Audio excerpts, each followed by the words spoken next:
All right, welcome everyone to the Wizard of Radical Self-Respect. This is interview number 4. As you can see, I have a guest. Her name is Erika, and I'm very excited to speak to her because her experience with narcissistic individuals isn't limited to just romantic partners. It goes to family, goes to friendships, and we're going to try to talk about those kinds of dynamics. But before I get into that, please do subscribe to the channel if you have not already. I normally do interviews like this. I talk about narcissism, talk about radical self-respect, sometimes even supplements. And when you get through to the end of the video, if you liked it, please remember to like it and maybe share with others that you think might benefit from hearing what Erika or myself has to say. But with that, Erika, how are you today? I'm good. How are you? Doing very good. You have a lovely smile, by the way. Oh, thanks. And it's a pleasure to have you here. And I'm excited to talk to you because I haven't gotten into as much with family members and narcissistic friends, but it's certainly, there's no shortage of people in that kind of scenario. So I'm very curious to hear what you're going to say about it. Well, buckle up. There you go. So I guess we'll begin with your family, right? And you said that your father was more on the narcissistic side. So maybe you could describe to us what that looked like a little bit for you growing up. Well, it was very militant. Uh, Oh, Even though my father was in the service for the Air Force, and he never played. I'm sorry, played. He never was involved in any combat or anything like that. But that did not stop him from bringing that kind of style into the home, as far as like regimen and routine, and um, little mistakes were made into big ones and things like that. And I felt like I was never able to identify as myself. um, I felt like he very much had to have his hand in control in everything. I was also raised strict Catholic, and that was also something that got um, it was very overwhelming of how much it was pushed on me, and in our family, to the point of when you made mistakes, you were considered to, not have God enough in your life. hmm. That kind of thing. It it Most of it went towards my mother. My mom was a very strong, independent woman.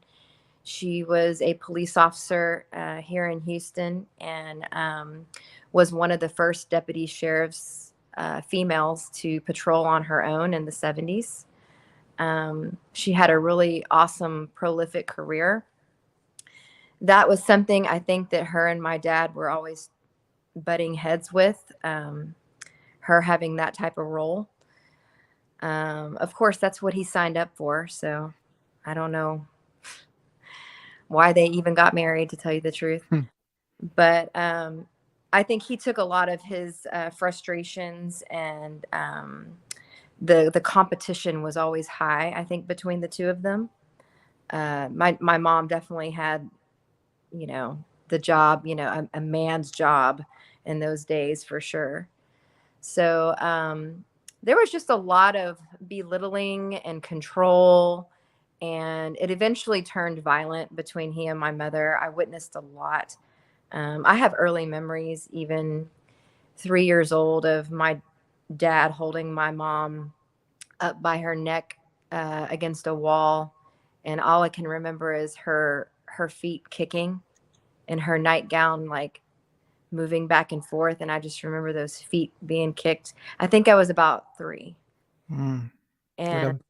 so it kind of started in those days. But, that happening so young, all of that was terrifying, but also normal, sadly. And later, it took my mom 19 years to finally divorce my father. And once she did, she had custody of me, and my dad had custody of my younger brother, who was 6 years younger than me. I don't know why they did it that way. I don't know why both of us didn't go one or the other way. Years later, my mom confessed she uh, felt sorry for my dad, which is, I think, very common with a lot of narcissistic relationships. You end up still feeling guilty uh, and feel sorry for them. They're so good at manipulating in that way, and I think he did that with her, and he was afraid he was going to be alone and all this stuff, and so she let him have my brother. Mm. It sounds like, also, to go circle back to what you said before, narcissistic people, they tend to be attracted to religion and also the military a lot of times for a couple different reasons, because there can be some status and prestige in Oh, the military. They're big in control. That's another big thing that overlaps a lot with the religion as well. So they like that structured, very rigid and controlling environment.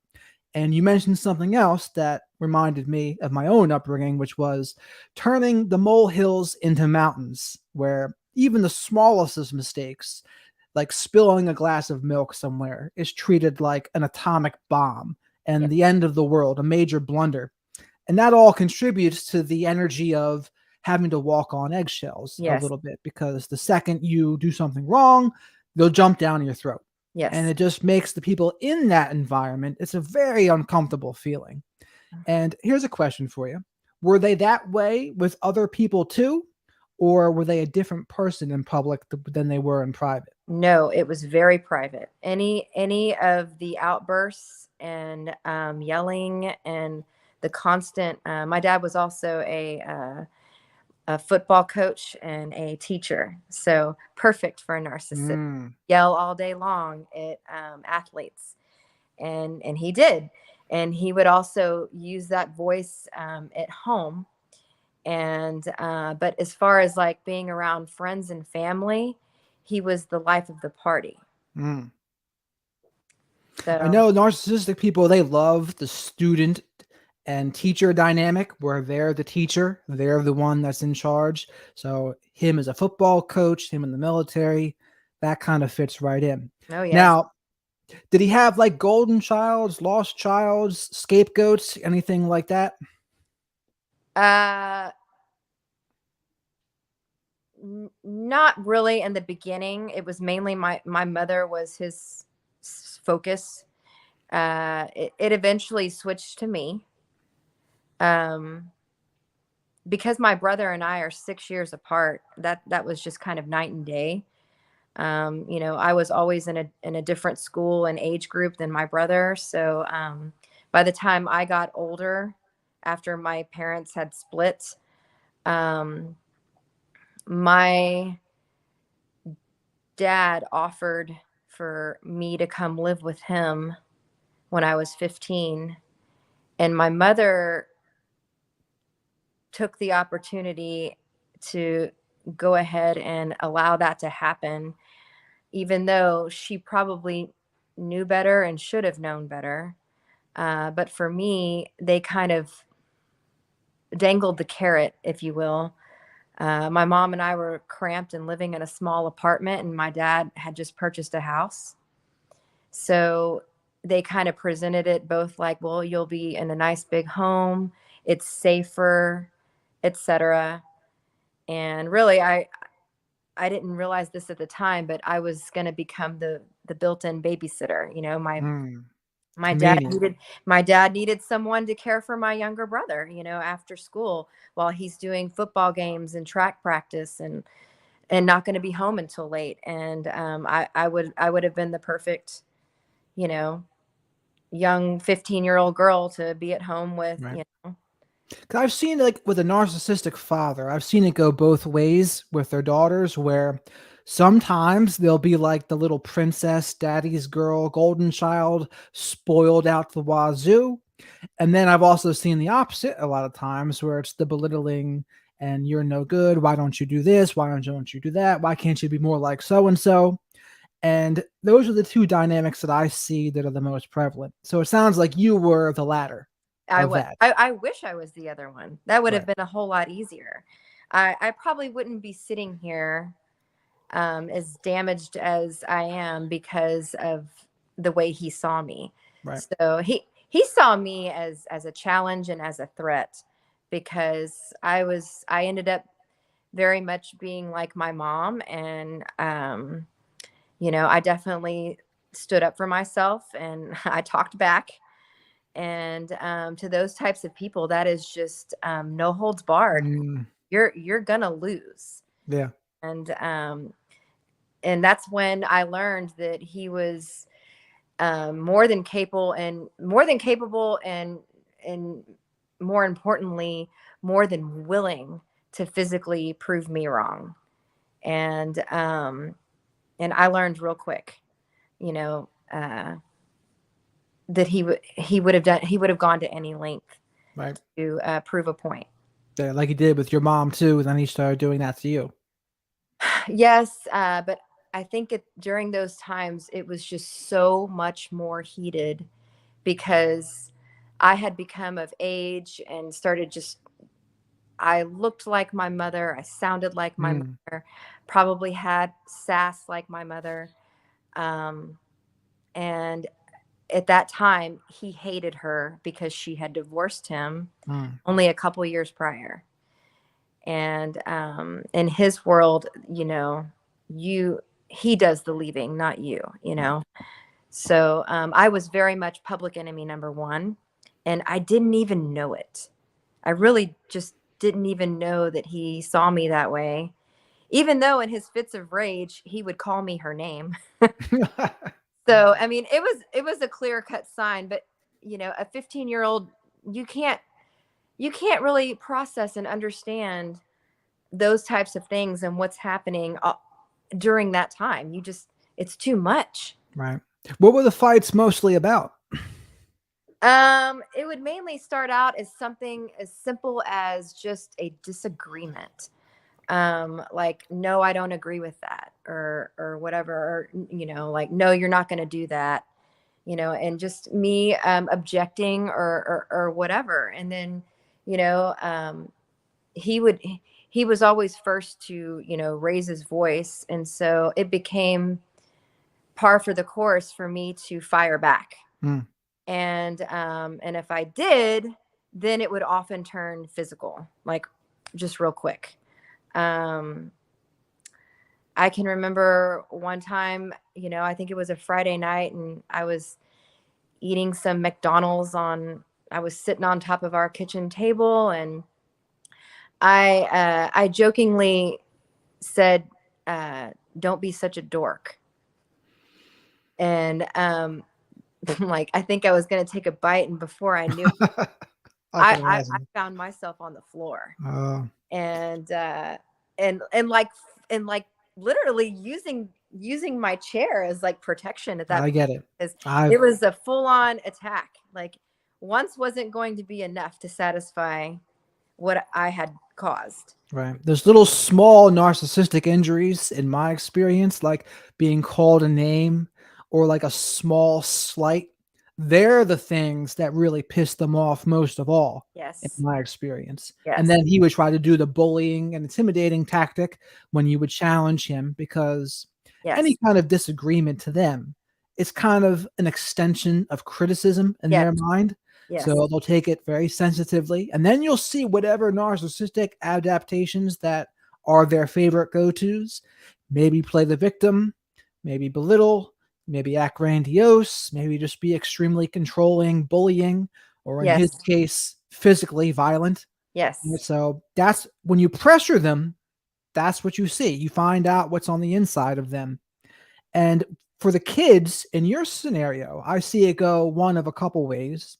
One, they'll do like what you did, challenge and go like fight right back, which is what some people do. Mm-hmm. Other people, they'll just learn to disagree and they'll Right. go along to get along. Right. And they're the ones that usually become like really big people pleasers. Their self worth is low, more codependent, that kind of thing. And then I guess the third choice is just people who try to get away and they just say, you know what? I'm not going to fight, but I'm not going to acquiesce either. I'm not going to be a people pleaser. I'm just going to do my own thing and ignore it, not and act like it's not even a thing, and try to get out as soon as possible. Right. So those are the few scenarios that I normally see. But yeah, your choice to do I'm that. a fighter. I'm going to fight, Yeah, and I'm going to fight you. But a lot of those times I felt were even the name calling slight. I did not mean that in a literal way. I was literally just trying to be jovial at the right. moment and joking around. I was 15, 16, and, kind of joking around the way a teenager would. And I never dreamed that he would have been so offended from that word, dork, to literally physically attack me, even in a moment. Like, yeah, if I called him that as an insult, absolutely, I would have expected that kind of attack. But because I was joking, I really didn't think that he was going to go from 0 to 100 for me just trying to have Sad. a laugh with him. It's And sad so to hear. it It's would sad. catch me off guard. So those are the moments that I could not predict for me. And this went on and on. Um, I'm pretty sure I was trying to keep my mother aware that these attacks were happening. Um, and this is new for me because I am now realizing that my mom kind of like fed me to the lion, so to speak. A I'm little realizing bit. this now, and it's been very, very painful for me to realize that she knew about some of this abuse, no, I'm sorry, she knew about all of it, and I was there for 2 years. And me as a mother now, that's so hard for me as a mom. I don't know how I could leave my daughter Right. knowing that, she's getting her head knocked off, and so much worse that transpired during that time. Um, the straw that broke the camel's back for me, there were two. Um, there was one attack with my friend who was there and witnessed it. I was taking a bath, and my dad had come home. And for fun, I changed the message on the answering machine to something kind of smart alecky. And, we're not home, so you know what to do, just something that a kid would say. Right. I took his voice off and put mine on there. And when I got home, um, it had been brought to his attention while he was at school that the message had changed because one of his colleagues had called and apparently said something to him like, "Oh, you changed your answering machine." And that must have either embarrassed him or something to that effect, because when he came home, he was pounding on my bathroom door, demanding to know. And I'm sitting there like, it's no big deal, just okay, we can change it back. Yeah. And I had like kind of a cavalier attitude about it, and probably same type of response when he's asking me. And whatever I said was not satisfactory. And next thing I know, he is in the bathroom, busted through the door, tore down the shower curtain, and pulled me out by my hair, dragged me into the hall, and continued to beat the shit out of me while I'm naked. I was 16 years old. And that, And he even did that in front of a friend of yours. and my brother also was there and came out. Everybody saw me. And the level of humiliation and shame in those moments, and just the terror of just trying to defend myself from the blows, there's just nothing that, like, that doesn't go away ever, ever. And right then and there, I knew I needed to get out of there. And luckily, um, my friend that was there got me out of there, and that was the final straw. That is what got me out of the house, and I didn't go back after that one. Uh, Good. the first one was one that my mom was there for. I think I was still 15. Uh, it was Christmas time. We were off from school, and my mom was invited over, and we were decorating. So it's always dysfunctional when all four of us were together, but in any way, we always still like somehow like involved everybody. I don't know why. It was the stupidest concept. Probably for the image of it, if I had to guess. I don't know, because even the narcissist would feel sorry for the divorced a wife, you know, at times. I think he felt sorry for her, even even just the shred of decency that he does sometimes have. I think he felt compassion for my mom. My mom was struggling really bad in those days, employment wise, and you know, she had lost her dad, and a lot going on with her too. And so he invited her over, and it's the holidays, you know, that'd be the time where he would like at least be a little more, I'd say, like sociable, Sure. family wise. So she happened to be there. Well, something happened, an argument. I don't know. I never can remember the details because they're stupid. Right. Something happened. He was offended, pissed off, disagreed. Who knows? Um, but I was also at one of my points of like just so tired of it, because it had been, this was like round 30, you know? And at this point, my anger was fired up, and I think I FU'd him and then took off running, because I said Yeah. it and took off running. And I'm running, and I knew he was going to be behind me, and he was. And I was hoping I was going to get to my door. I couldn't. He beat me to it. I was tackled onto my bed, and next thing I know, he's on top of me, uh, and I'm in a chokehold. And he literally has got both hands around my neck and my throat, and his knees are like beside my chest, you know, like, and he's sitting on me, and he is like, it was like a wild animal. I can remember him That's like, the word I was thinking of. I can remember like drool falling from his mouth, like an animal would be, like snarling. Like I can just remember that. I can remember his eyes were bulging and drool coming out of his mouth, and it was a rage. And I, in those few seconds, I had enough wits in my head to turn and look in my doorway, and my mom is standing there, and but she's not doing anything. And I'm looking at her, and I can't scream. I can't do anything except struggle, and I'm losing air quickly.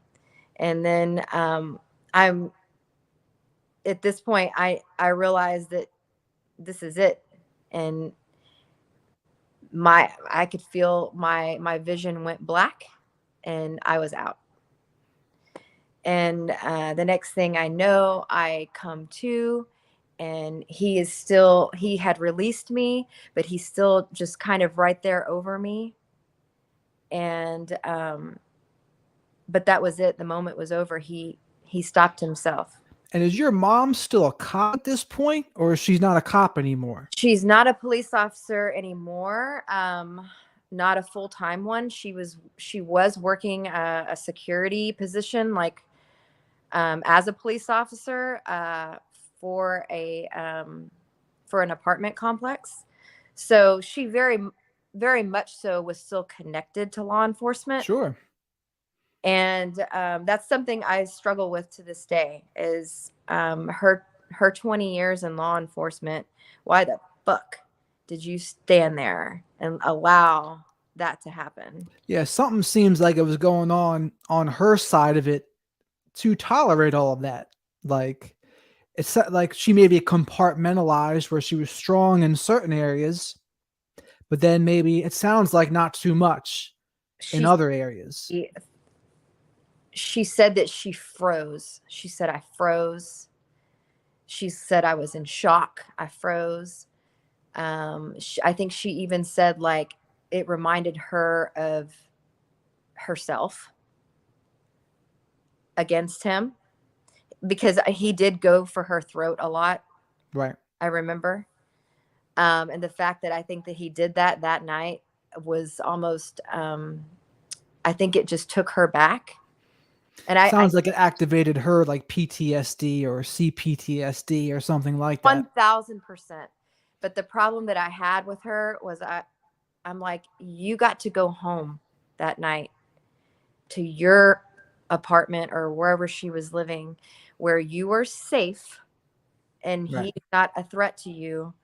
I'm like, why didn't you take me with you? Why didn't you get Yeah. me out of there? It's a Why damn didn't good you call question. why didn't Now, you call CPS the next day when you knew you were safe? something seems up with that side of it, and it might have just been her conflict resolution. But to your dad, he's the grandiose version, right? The grandiose version of narcissistic people.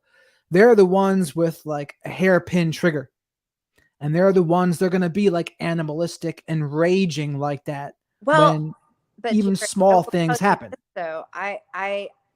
I respectfully disagree. He is more covert than anything because he flies under the radar with anyone else. No one knows this about him. Not even his own family. They all thought he was wonderful. No one knew this. To me, he was very much covert because um, he had a very much grandiose narcissistic best friend Right. that it the I limelight guess always on that guy. And my dad was the quiet one.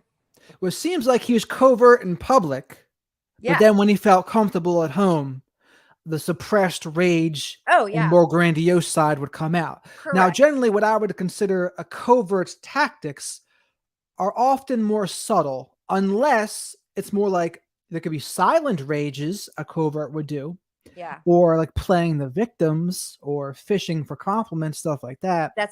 And he does that very he is so good at playing the victim. He turned my situation into him being the victim and me being the unruly teenager that he couldn't handle. Right. So, but it was poor, pitiful him, and we're so sorry you're having to deal with this. Is what he got, while I was deemed the horrible child, So the behavior problem child. that was the smear campaign against Oh, you. 1000%. So, And they all believed him. No one believed me. right. And that's a terrible feeling that adds to the gaslighting effect and adds to the invalidation of your thinking and your feeling. And Yes. that really compounds in a negative direction as well. Now, and you couldn't stay with your mom though, because your mom just wasn't in a good position to have you. Um, she was not in a good part of town. But at the end of the day, I feel like by leaving me in the situation that I was in, I just feel like she just did not try to get me out of that. Like she just didn't. I think back in that day, a lot of people just didn't have the conflict resolution skills. They just preferred to like let things slide or just pretend like it wasn't going on. And it sounds like that's what your mother chose to believe in that circumstance, where she just I think she was like very the ostrich routine. in denial and wanted to stay in denial that it wasn't really that bad. Right. You know, Minimizing. minimizing. Absolutely. I felt like she minimized, And that's sad though. It's but sad that's and because disappointing. I'm also a strong individual, and I would bounce back, from whatever it was back in those days. I would just be quick to bounce back, and because I truly wanted to be happy go lucky, I didn't want to just dwell on the fact that, yeah, it sucks at home. And, Right. so I think maybe she, took that as, oh, well, she's all right. I mean, it is disappointing, and I've heard this a lot from like sons and daughters both, where one of the parents, a mother or father, they just didn't do enough, right? Hmm. They didn't do enough to protect their children, Yes. and like, well, I guess we'll never know what the answer is, but a lot of times the kids struggle with forgiving them for that, and Yes. so not having like a resentment about that, and rightfully so, because I'm there now. And I think that I repressed that for so long. I think that now that it's coming out and surfacing of what her actions were during those days, um, I almost can't even hardly process it, right, because for there to be not only one monster in my life, but kind of a second one would have just been too much to even deal with in those days. right. So now that I'm a parent, I'm just like stunned that she did what she did.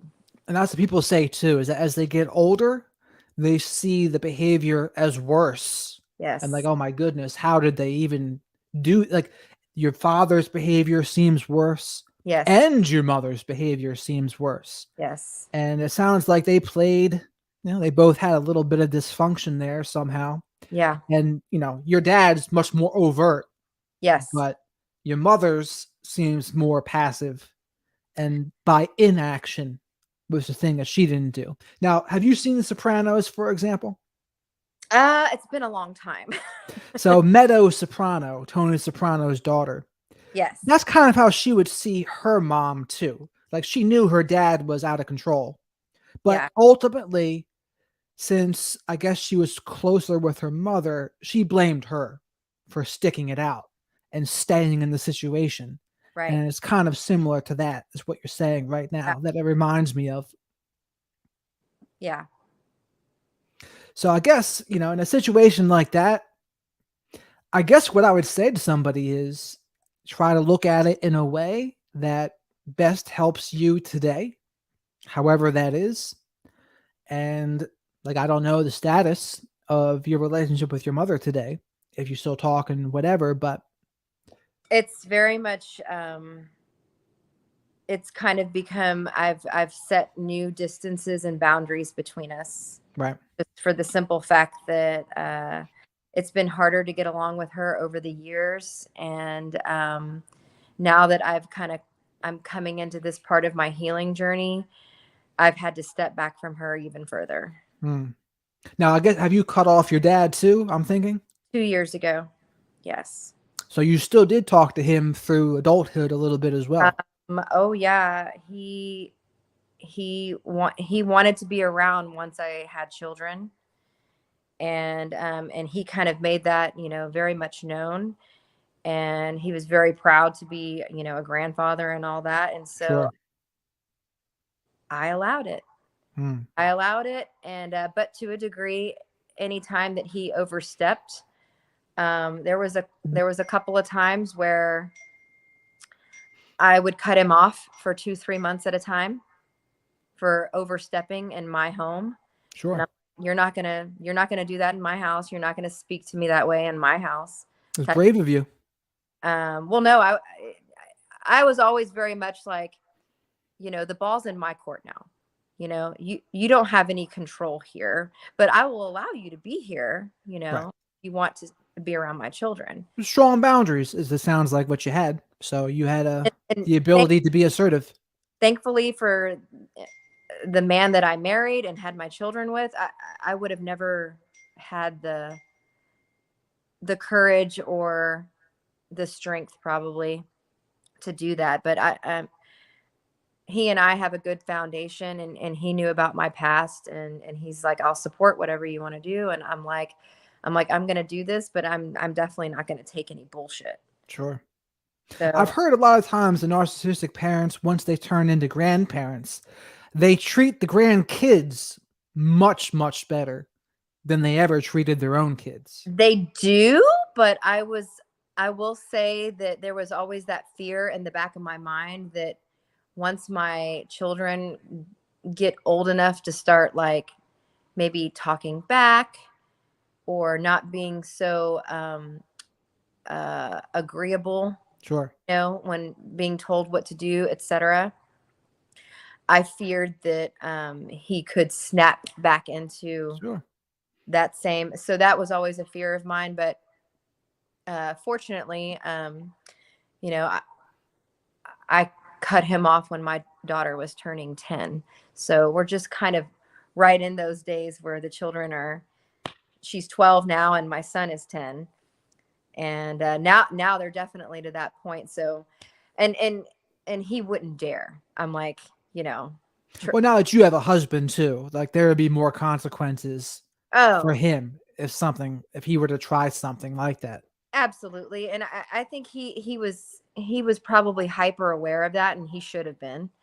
Um, Good. he is a very intelligent individual on some levels. But yeah, I was willing to play ball with my children, even though he had done so much to me in the past, and even into my early adulthood, there were still um, times of physical abuse past when I was grown, um, like black eyes and stuff. So I can remember being 22 years old and I got a black eye from him, and I'm thinking, what am I doing? Like, Yeah, why? that's And crazy. at some point, I'm like, I want somebody to hurt him. Right. I mean, the most frustrating thing when I hear stories like yours, and I can relate because I've had stuff similar, it's they know who they can treat like that and Yes. who they can't. Ugh. And that consciousness part of it, that is like the evil part of it, where, like, I don't like to say narcissistic people are evil, but the fact that they know who they can treat poorly and who they can't, that is pretty close to that. Like That is they know. sick to me. Hmm? What's that? Sociopathic to me. Yeah.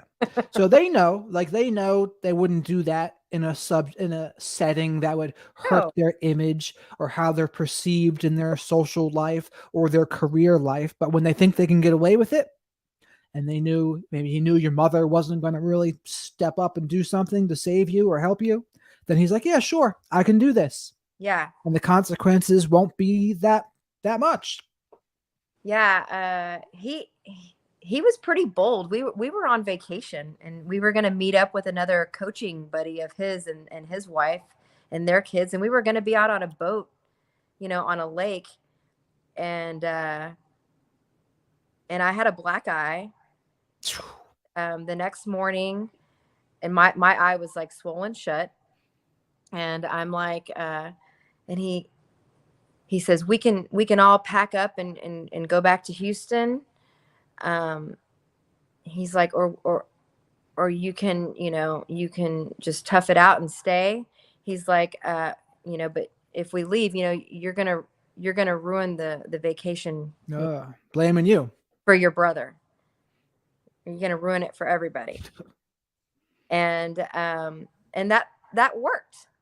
That worked Guilt because I tripping. thought I'm gonna ruin my brother's only summer vacation. So I rallied, and I thought, okay, let's do this, because I can only imagine what he told his coaching buddy, what happened, and how I somehow ended up that way.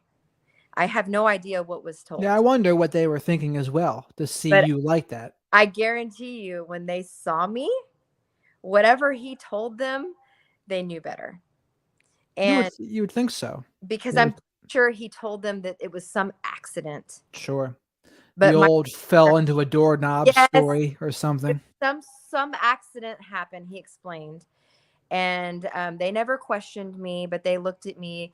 But I made sure that they knew my demeanor. I was like, not laughing, not smiling. I didn't say 2 words to anybody. I literally just like, they knew something was wrong. Right.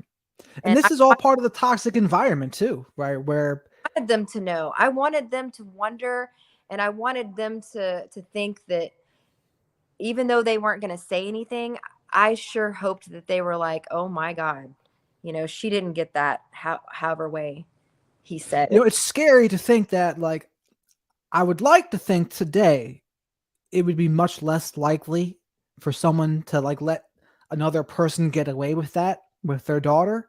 But at the same point, there's still a lot of people who are afraid of conflicts. They Mhm. are afraid of a tough conversation. Mhm. There's a lot of people, more than I would like to think, that are afraid of that conversation. They'd Afraid be afraid to mention him. involved. They just don't want to get Right. involved.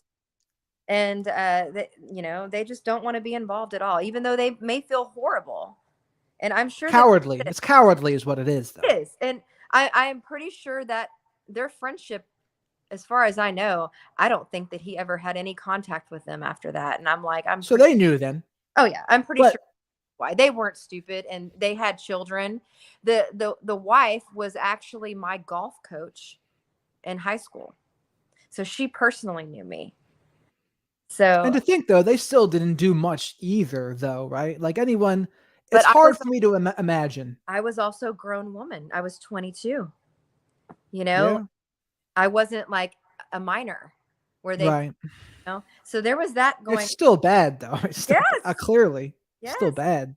yes. But Honestly, if I had had my wits about me and known really what to do, I could have gone outside with my phone, had the front desk at the hotel call the police and sure. have his ass thrown in jail. Sure. I mean, you had the physical evidence right there. I'm on my face. Yeah. Right.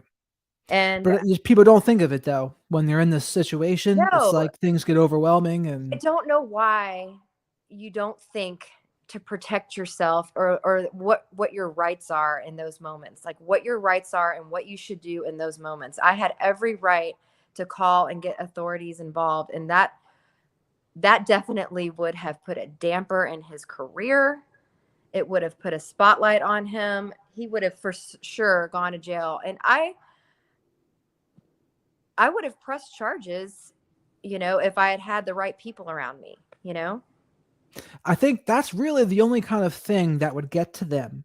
Something that really impacts their career That's right. or law consequences. And I'm just thinking about the people who are in your situation, like right now, Mhm. out there, because Yeah. you're unfortunately not the Don't only sit one. there and think that you are going to be the one that's in trouble. You're the one that needs to put the other person, you're the one that needs out of harm's way. I needed out of harm's way. I could have called the police so many times. I didn't. I damn sure wish that I did. He Sure. needed to have been arrested. He was committing physical criminal acts on me for a long time. It would have been career ending for him, no doubt. No parent would have wanted them around their student for going Well, to. let's examine this part too. What why do you think you didn't? Is it because of the conditioning that he gave you about you're just the problem and oh, look at you, if you do something or say something, you're going to ruin your little brother's vacation? What was the thinking Uh, thought process for you? he never threatened me like, don't you say anything or anything. There was never any of that. There didn't really need to be. Um, I didn't have my mom in my corner, number one, No, that's because a big one. I was constantly telling her what was happening, and yet she did nothing. He should have been held accountable through her being in law enforcement, hands down. Sure. Right there in the justice system is my first point of being let down. Right. So at that point, my police officer mother is not helping me. What else do I do? What else is Well, that's a big one. I mean, because I mean, bad shit happens when people don't speak up or don't say something. right? And when they're adults and your mom's a cop, Yeah. like if anyone should have been trained to handle something like that, Even if it's she had to her. pass it on to someone else to take over, absolve herself from it, but at least get the right authorities involved Right. to help and to get him, just to get him in custody. He so many counts of assault on a minor that Yeah. he. You get your kids taken for that today. Oh my Your gosh, kids are taken. You probably go to jail. in a heartbeat. And You and probably there go to were jail. so many points of abuse, and I had plenty of witnesses, you know, that saw Yeah, it. and that would have been a good thing, right? It would have been a good thing for everyone It if it that would have it happened. sucks that he got away with it. It sucks all the stuff that he got away with, a lifetime of things to my mother and then to me. I'm just grateful, 1,000% grateful that he never really turned it on to my brother. Oh, he got away, huh? He unscathed. Oh yeah. So maybe he was the golden child. Yes. And that's when you put it that way. Oh my God. Um, yeah. He was the boy, so he was, Okay. yeah, so he was his little junior, so it was like, The extension of him. yes.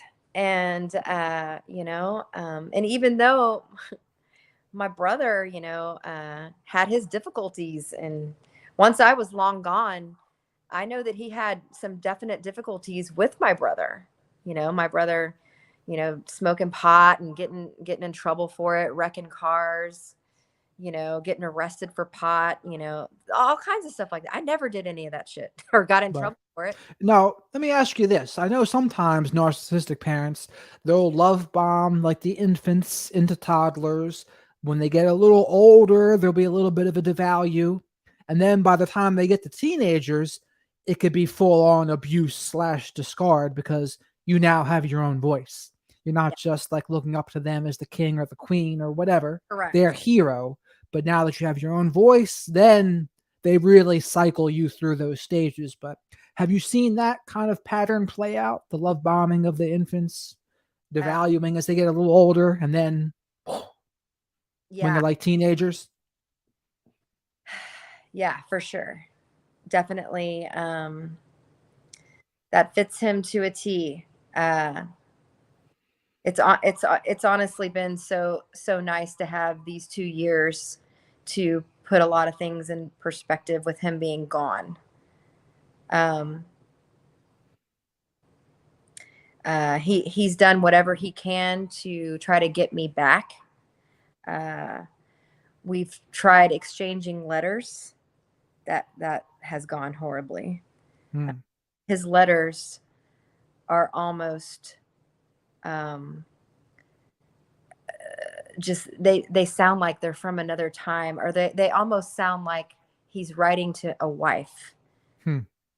um he's saying things like, I'm waiting for you to come back to me, which is just like Interesting. creepy. Interesting way to phrase it. Waiting for you to come back to me, that almost sounds like, it made me feel like almost property like, uh to be like, come back to me, like, I took that like, I'm not your property. I never was. I don't know why, but that phrasing made me feel like that was just an extension of, come back to my control. Yeah, well, because he's making himself out to be the victim. Yeah. The fact that you have had boundaries makes him the victim, Yes. is kind of how they play it. Mm-hmm. Now, and does your mom have any contact with him now? Or what's the Um, story with that? yes.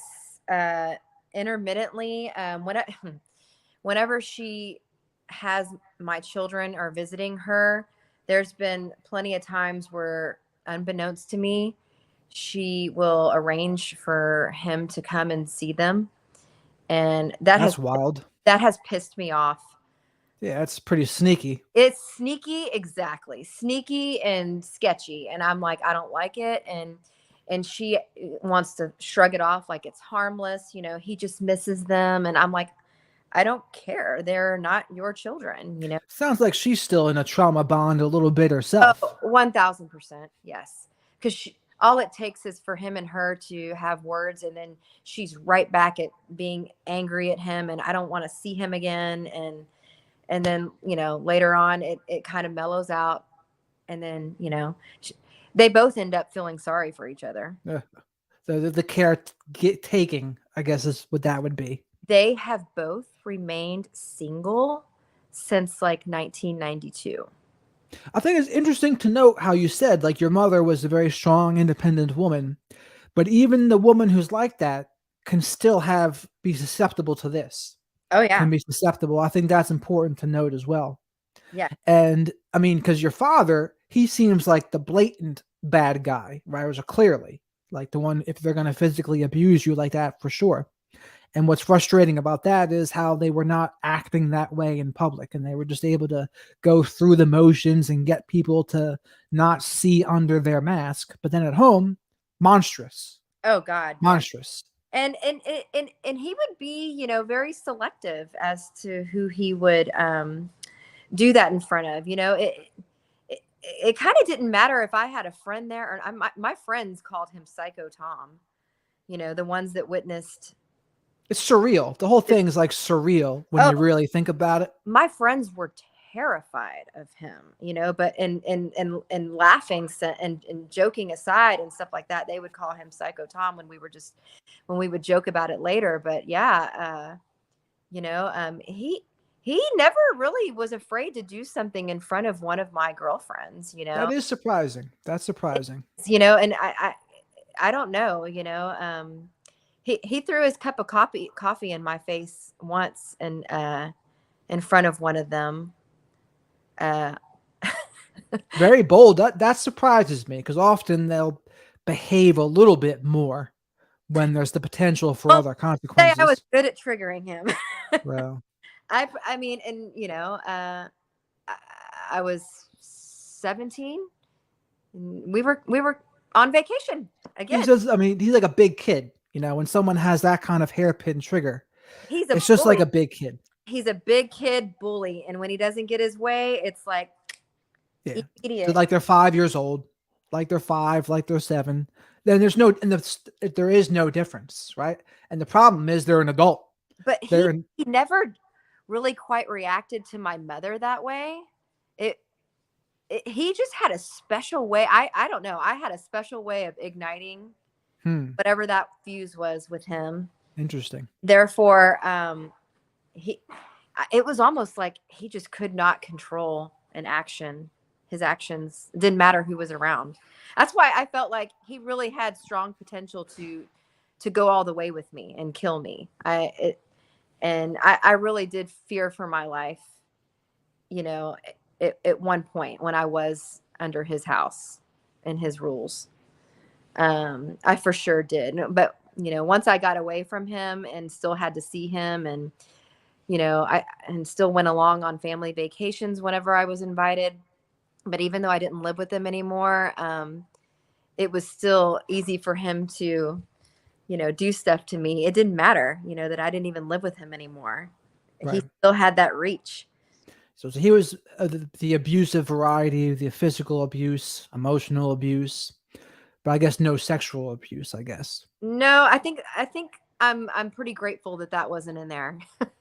Yeah, because I know there are some that is their story too, unfortunately.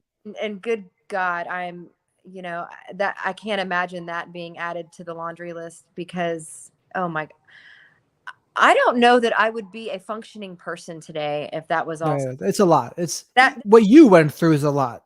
What I was enough and a lot in itself, but that right there is enough to I don't know how people get through life with that kind of thing. They struggle. They struggle is what happens. Or some people just repress it.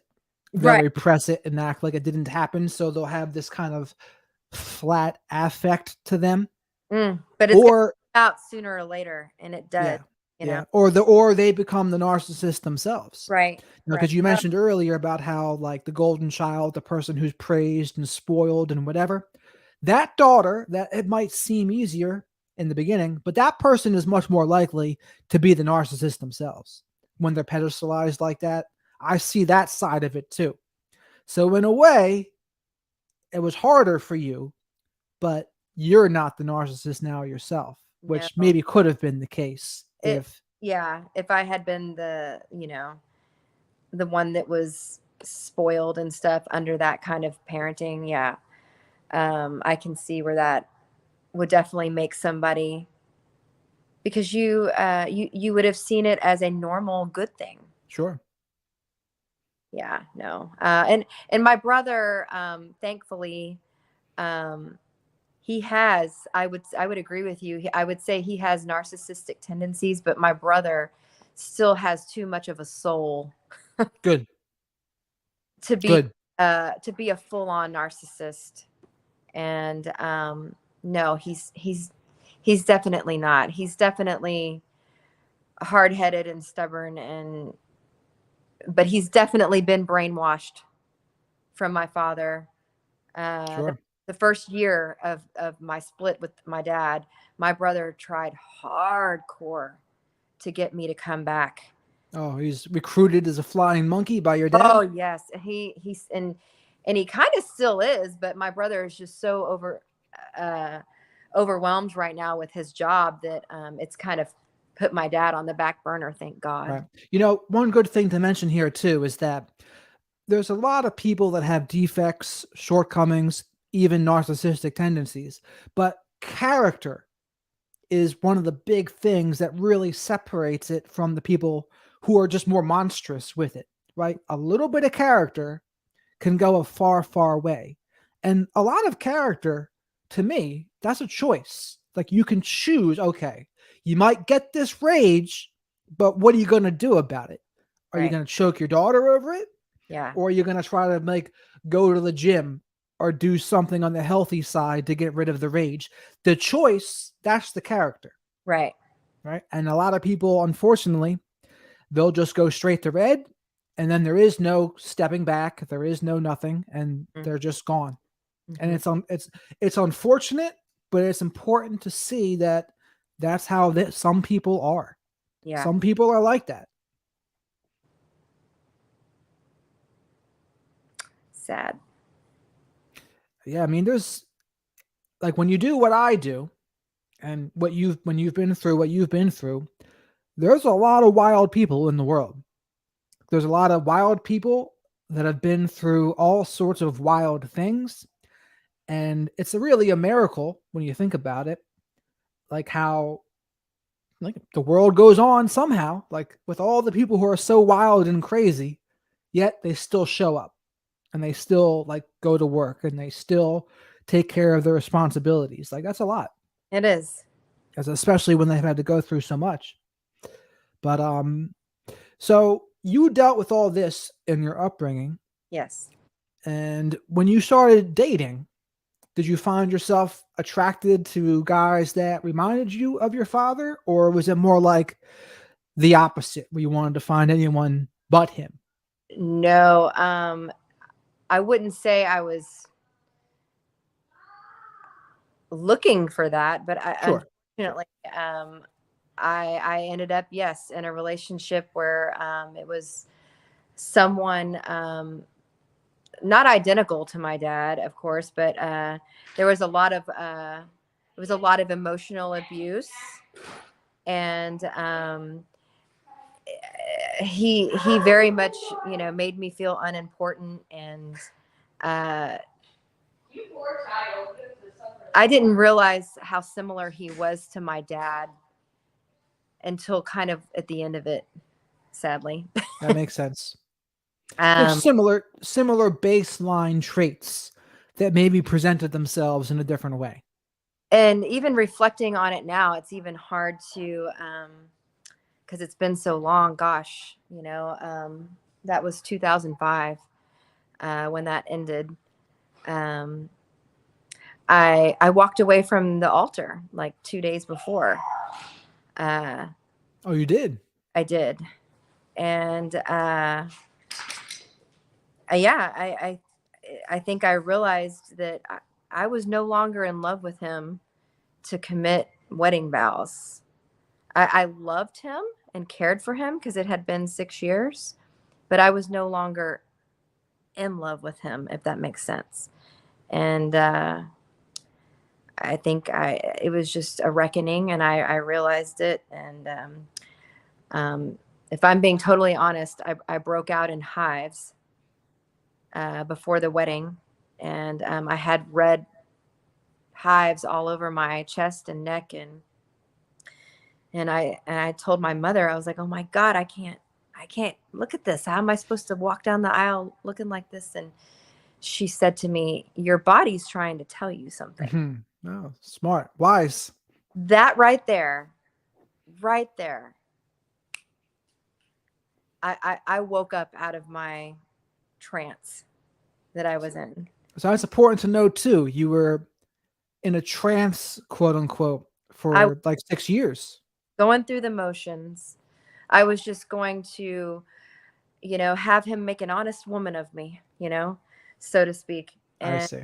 uh, I didn't want the relationship to be a failure at that point. I felt like we were both invested, even though it was like tumultuous, and we would get along, and then we would fight, and then we would get along, and then we would fight, and it was just back and forth. And he didn't love me. There's no way, because a narcissist doesn't know how to love. Well, And they'll use, and they like how people make them feel or they what they can do pretend, for them. they But did pre- he do like a love bombing thing or like have other kinds of narcissistic tactics that he would employ? oh yeah, he just knew how to say the right thing when it would count, I see. but then still go back to the nasty behaviors whenever things had settled back down. And that's a covert variety type thing to do as well. Where like they can even apologize sometimes. They can say the right things, even to therapists and counselors. They can say the right things, but when push comes to shove, they'll almost always go back to Oh, their problematic behaviors. oh yeah. I can remember crying one time at a parking lot, and begging him not to leave, and he left me there anyway. And I think I was the most devastated that I could be. Was I it think from a fight? You're I fighting or something? was supposed to leave town the next day for job training. I was going to go to a different city and live there for a couple of months. And it was like my last night with him for a little while. And of course, he just always just talked crap to me and just talked down to me. And at some point he did that night, and I just, instead of arguing back, I ended up just breaking down and being emotional, and being really vulnerable. And he was still willing to like just literally leave me on in the I just remember my knees being black from falling to them in the parking lot, and he left me there just in a puddle. And And he was just mad because you were going to be leaving, and he I, maybe perceived that I, as a I loss of control, perhaps. sort of, whatever disagreement or argument that once he was mad, he was mad. And it was like there was nothing that I could say or do. There was not amount of tears that was going to solicit any type of compassion. And that's just not normal. That's not normal for somebody to do. Like, I didn't do anything to him that I would have deserved to have been like left like that. Yeah, And it's a lot. It's a it lot was, to do to someone that you quote unquote love. yeah, and this was after several years being together. So I, he, luckily, had he been physical with me, it would have ended a lot sooner. And that's the It, double edged sword of it too, is because when there's no physical stuff going on, people stay longer sometimes that was because it's easier to rationalize. and you think that you can change it. You think that you can improve it. Right. Think that there's a way to make it better. When it's physical, that's a little bit more in your face. And if you've been down that road before and you get stuck in it again, well, there's a lot more red flags there, and it would have been easier for More me. I clear. was physical, because then it would have been a lot more easier for me. Sure. What I tell people is, if you're either wishing your partner was like how they used to be, or you wish they were someone different and would change, either way, you're not liking them in the present, and that's a problem, right? If Right. you're not liking your partner in the present, something's up. It Right. doesn't mean they're terrible, but it does mean it's probably Right. not a good relationship for you. For sure. If you have to picture them another way that you would want them, then, and because that's what you're not getting. Yes. Exactly. And I very much felt that way because he was another person that was also very liked and loved by so many people, Mm. adored and loved by so many people, and A- behind closed doors, you know. And people probably told you how lucky you were to have a man like him, kind of thing. Y'all are so great together. Oh, Yeah. y'all are the sweetest couple. And I just thought, oh my God, y'all don't know this man. Yeah. But that's important to note because I think that happens to a lot of people It does. where with women in particular, they'll be told that, oh, you're so lucky to have that guy. And so many women wish they were you. And it makes the woman think, maybe I am being crazy or maybe I am wrong in my perception. But it's like, no, you're not wrong if And that's how you felt. maybe I did. I think you're right. I probably would be like, oh yeah, he's pretty cool. Yeah. So when you left the altar, Yep. how did that go over? I'm sure that didn't go too swimmingly. Um, after I knew I was gonna walk away, I'm the type of person that what you see is what you get, and once my mind is made up, I'm gonna go through with it. So once I knew that I was gonna call it off, um, I called him up and I had him meet me in a Denny's parking lot. And I looked him in his face and told him I couldn't marry him. And when he asked me why, I told him exactly what I told you. I said, I'm not in love with you anymore. Hmm. I still care about you and your well being, love you as a person, but I'm not in love with you to walk down the aisle. And I think because I was just so direct and just like abrupt with it, he said okay, and he hugged me really hard, and Wow. I felt him cry a little bit. Um, but and then he left. But um, I think that finally like reduced his ego by half that day, and honestly it felt great. Mm. I felt like I finally leveled the playing field. All things considering, I'm surprised he took it that well. He did. He didn't argue, and I think though why is because I think for years I think even he knew as well as I knew that we were hanging on by a string. We were. There was, we were just being together for the sake of being together because people expected it. And I think that's a good thing to note as well. The people who like do the next step just because they feel like, well, this is what people do. this is They what they take the next step, or they have kids, or they do this, yep. and it's kind of unconscious, right? There are people who are in an unconscious state in a way where they're Yes. going through the motions, they're just living, and before they know it, years have gone by, and they're with the same person, and they think, oh, well, the next step is just to get married. The next step is to do this, but And it's like, family and all the things. And years later, he did come to me and expressed gratitude for not marrying him because he knows that how close we were to getting married 2 days before. He said he thought about it and he was well aware of the fact that I could have very easily just gone down the aisle and said I do, even though I didn't want to.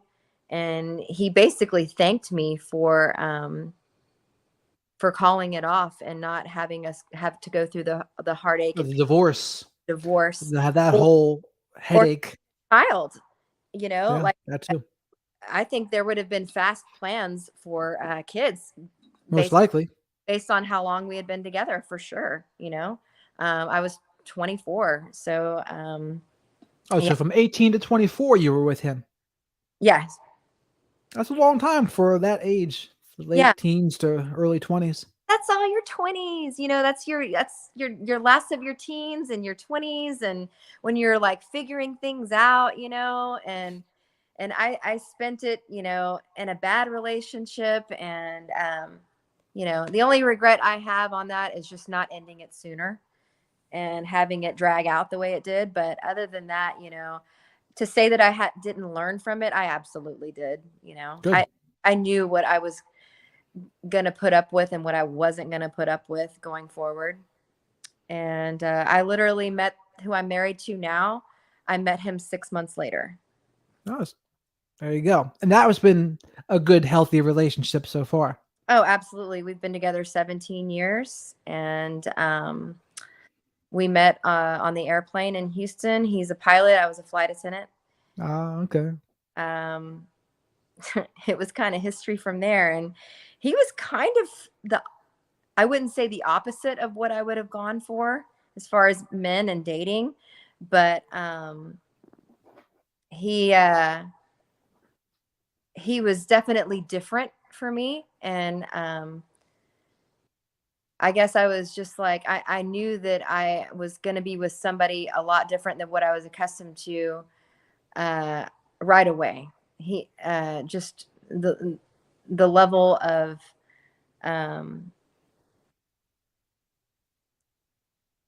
his ability to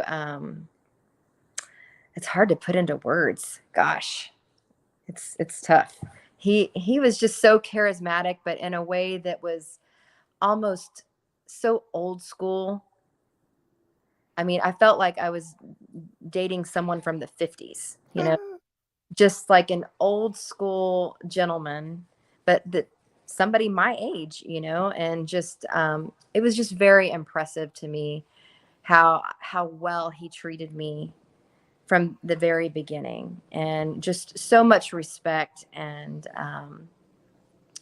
admiration on both sides for each other. And that was just game changing for me to meet somebody like that, and just somebody that's educated and just has so much ambition, and wanted to, once he got to know me and my past, he wanted to, take care of me and make life better. And that's how, and it was kind of history from there. And Well, I think it's good to note that you said he was a little different than what you were used to. And yeah, I think for women, that's important to hear yes, that sometimes it's good to try something different than what you're used to because that might be the thing, that works for 17 years. You yeah, just don't know because if you don't do anything different, what's going to change? If nothing changes, nothing changes. yeah. It's definitely, I figured out that just because he's the hottest guy in the room doesn't mean that he's a catch. That's a good one to note too. A lot of people fall for that, right? Especially when they're younger. Especially young women, they're always just like looks are everything, and it's got to be looks, looks, looks, looks. And for me, that became so much less of an issue. And not to say that my husband is not an attractive man, he absolutely is a handsome man. um, but there's just so much more beyond, somebody that looks like, a celebrity, or somebody that just looks like, I don't know. To me, So it's skin deep. And the excitement of looks can end fairly quickly. Like it can, or it can get you hooked into something that you don't want to be hooked in, and that can happen too. and then you've wasted time and energy just because of something that was just skin deep. Sure. And I definitely learned that. I guess I would say I definitely learned that over the years. Usually the men that were worth fighting for were the ones that weren't, like Brad Pitt or Greek gods or whatever. They were still good looking guys, and they, knew how to treat you right. And I finally started paying attention to that, and I got me one. Character over chemistry, they say.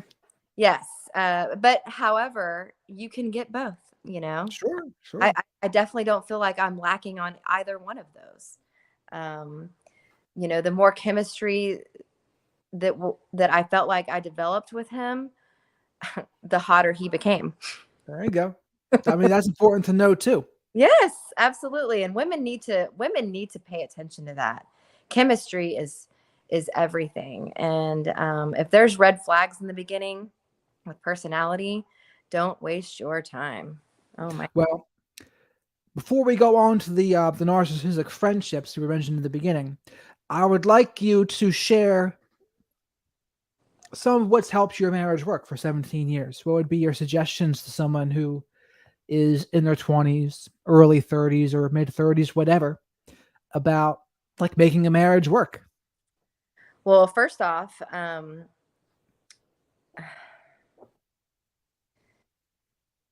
you can't be afraid to roll the dice. If there's somebody out there for you, first of all, you've got to have the guts to at least go for it, even if it's out of your wheelhouse. Um, if you don't, you will regret it. And he was somebody that I was willing to, roll the dice and go for it. Here we are, employees, crew members working together, and I'm like, this could be bad, or it could be really freaking great. Like some people would say that's a red flag That's with right. someone you work, but in reality, so many relationships do start They do, at the workplace, even though everyone says, "Oh, you don't do that. You don't shit where you eat." But but I mean, how many relationships start there? an airplane is a whole other type of office, Oh, sure, to sure. and there's just so many variables to it. So, but my advice would be just, uh, don't pass somebody up because of maybe an initial attraction not being, just like so head over heels or hot for somebody. Don't immediately pass somebody up that you have a potential connection with, first and foremost.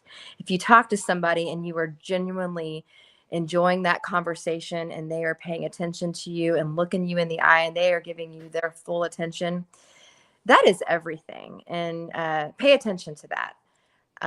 That was so important for me in the beginning, just being validated, being acknowledged,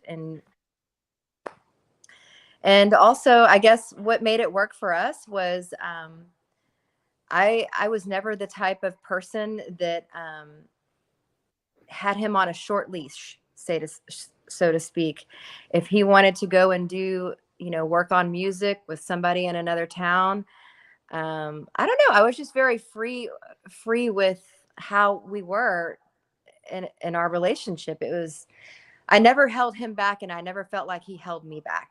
Whatever we wanted to do, both of us supported each other.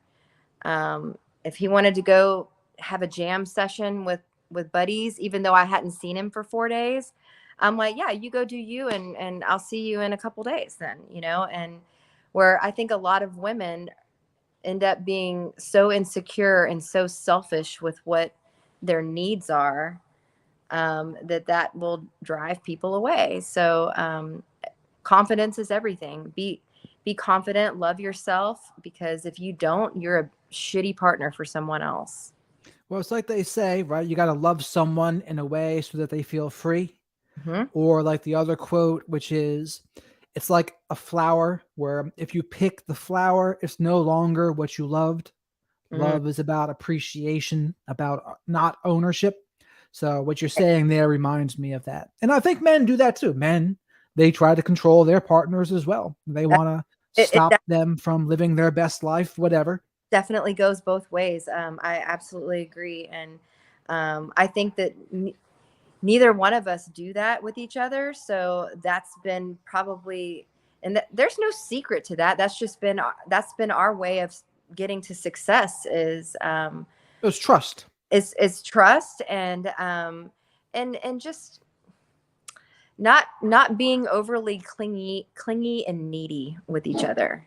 I think a lot of people, especially nowadays, tend to do that a lot. They just I feel like they need so much from their partner that gets out of balance very quickly. You know, if you're too clingy and too needy, um, it's going to wear out. It's going to wear out the other person. And even if you were well matched, too much of that will cause it to go bad. Sure. I think that's important to note too, because especially people who have been in poor relationships, Yep. when they start like reclaiming themselves, working on themselves, the pendulum can go too far in the other direction too, with like selfishness and if you're not everything I want you to be and let me do whatever I want to do and everything and anything, And then they you don't get upset. that way. Nobody means to be that way. And it's But you just, see it though, it does happen. I see it. And I see like that's why any kind of general advice, it's like, okay, general advice is good for people in a certain scenario, but this depending on the scenario, I may say something completely different. And the pendulum can swing back and forth with that, where some people, they're not selfish enough, they're too codependent, they put too many people before themselves. And then others are the opposite, too selfish, too demanding, too controlling. right. Where's Balance. finding the balance in that? Yeah. That's the hard part. Sure. That is absolutely the hard We part. are all human, we're not perfect, can't always control our emotions and make the right decisions based on emotions. Sometimes you just can't, but trying just to find that balance is the key, I think, And I think having a good teammate, though, someone you work well with, for sure. is something that helps out You tremendously. Yeah, um you have to complement each other. Whatever you're bringing to the table, hopefully your partner is bringing what you're not bringing, like, and you balance Yeah, out. compliment's a great word for it. Yeah. And well, how do you guys handle conflicts and disagreements? Because I think this is a big note that I think a lot of relationships stumble upon is like the conflicts, disagreements, boundaries. Oh So God. how do you guys deal with that? I, I'm I'm I'm more fly off the handle.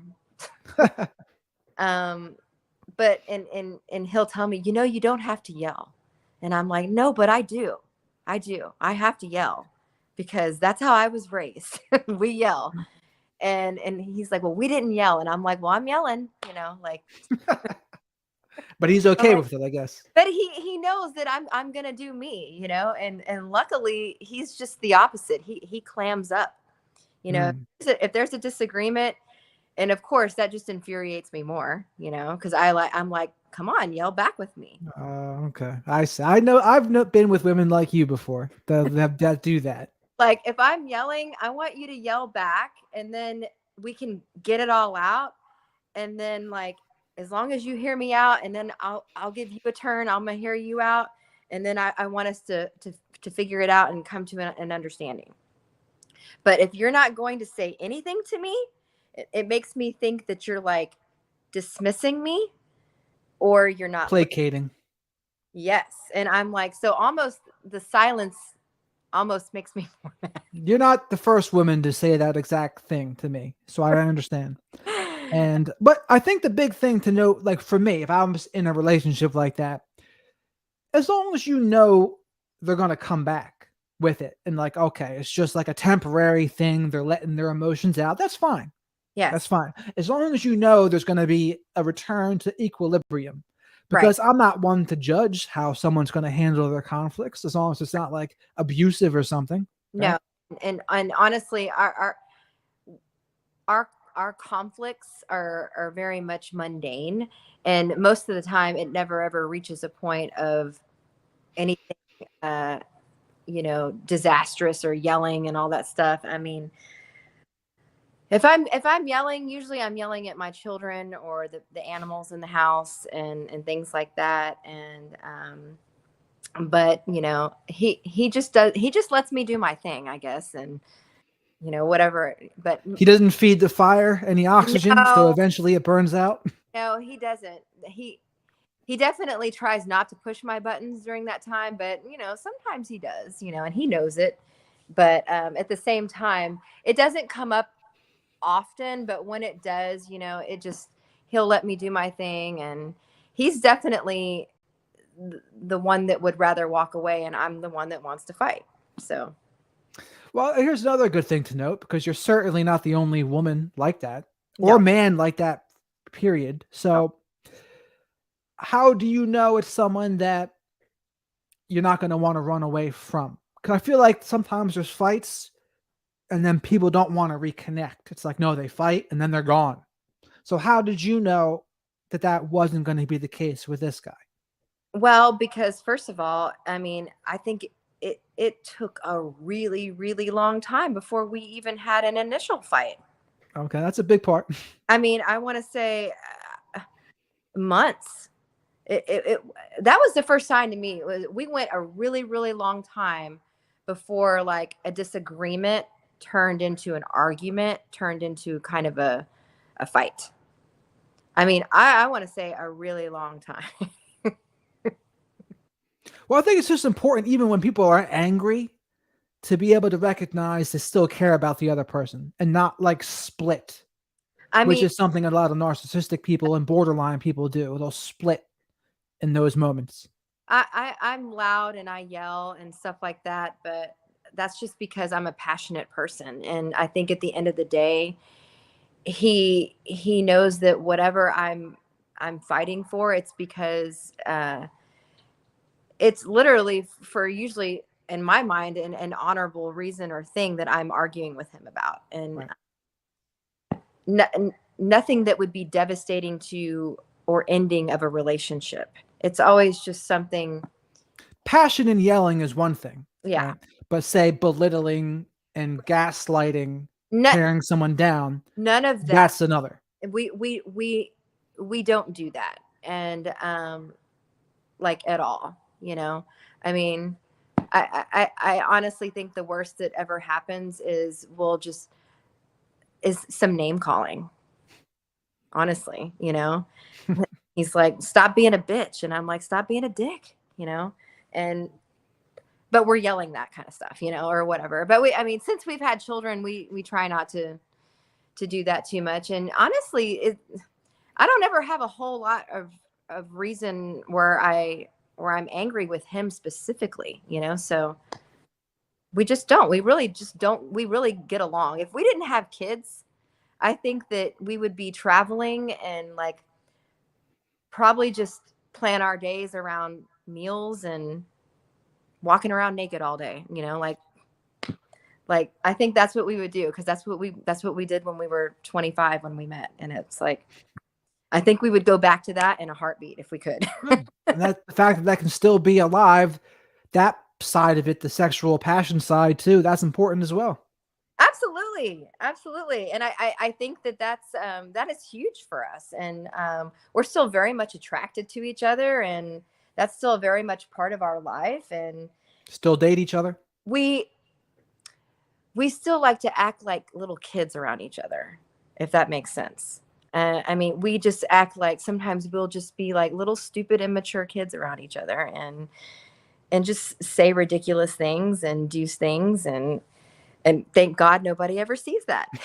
Yeah, but that's the thing, you guys share that's special together, so that's what makes that pretty cute. Yes, and we definitely have that, and it's unique to us, and nobody ever sees that. I think our kids have gotten a glimpse of that every once in a while, and they're like, Yeah, but it's still good for them to see it too, "Oh, because it is." They see us be silly with each other, and so, and that's I don't know, that's what just keeps everything rolling. like I said, it's important to find someone that fits your level of weird, fits your level of madness, whatever it is. Yep. It works and it's not abusive. It's like, hey, that's all you can ask for. Yes. Yep. Works for you guys. There's still attraction. There's still dating. It's It's it's still playful and fun. What more can you ask for? Yeah, it's for sure. It's definitely not perfect. Um, I will say that me going through what I'm going through right now with my journey, um, because we've been together so long and he has seen a lot of versions of my healing journey, it has caused him to, I don't want to say be less supportive, but it's a lot harder for him to show continued support, uh, because I think even as a person, it's even gotten exhausting for him. Um, and that's Why hard. is it exhausting for him? Just Because of the emotions that come up in you? emotions, the talking about it, the dissecting of it. It's probably a broken record for him. I see. And he grew up without any of those issues.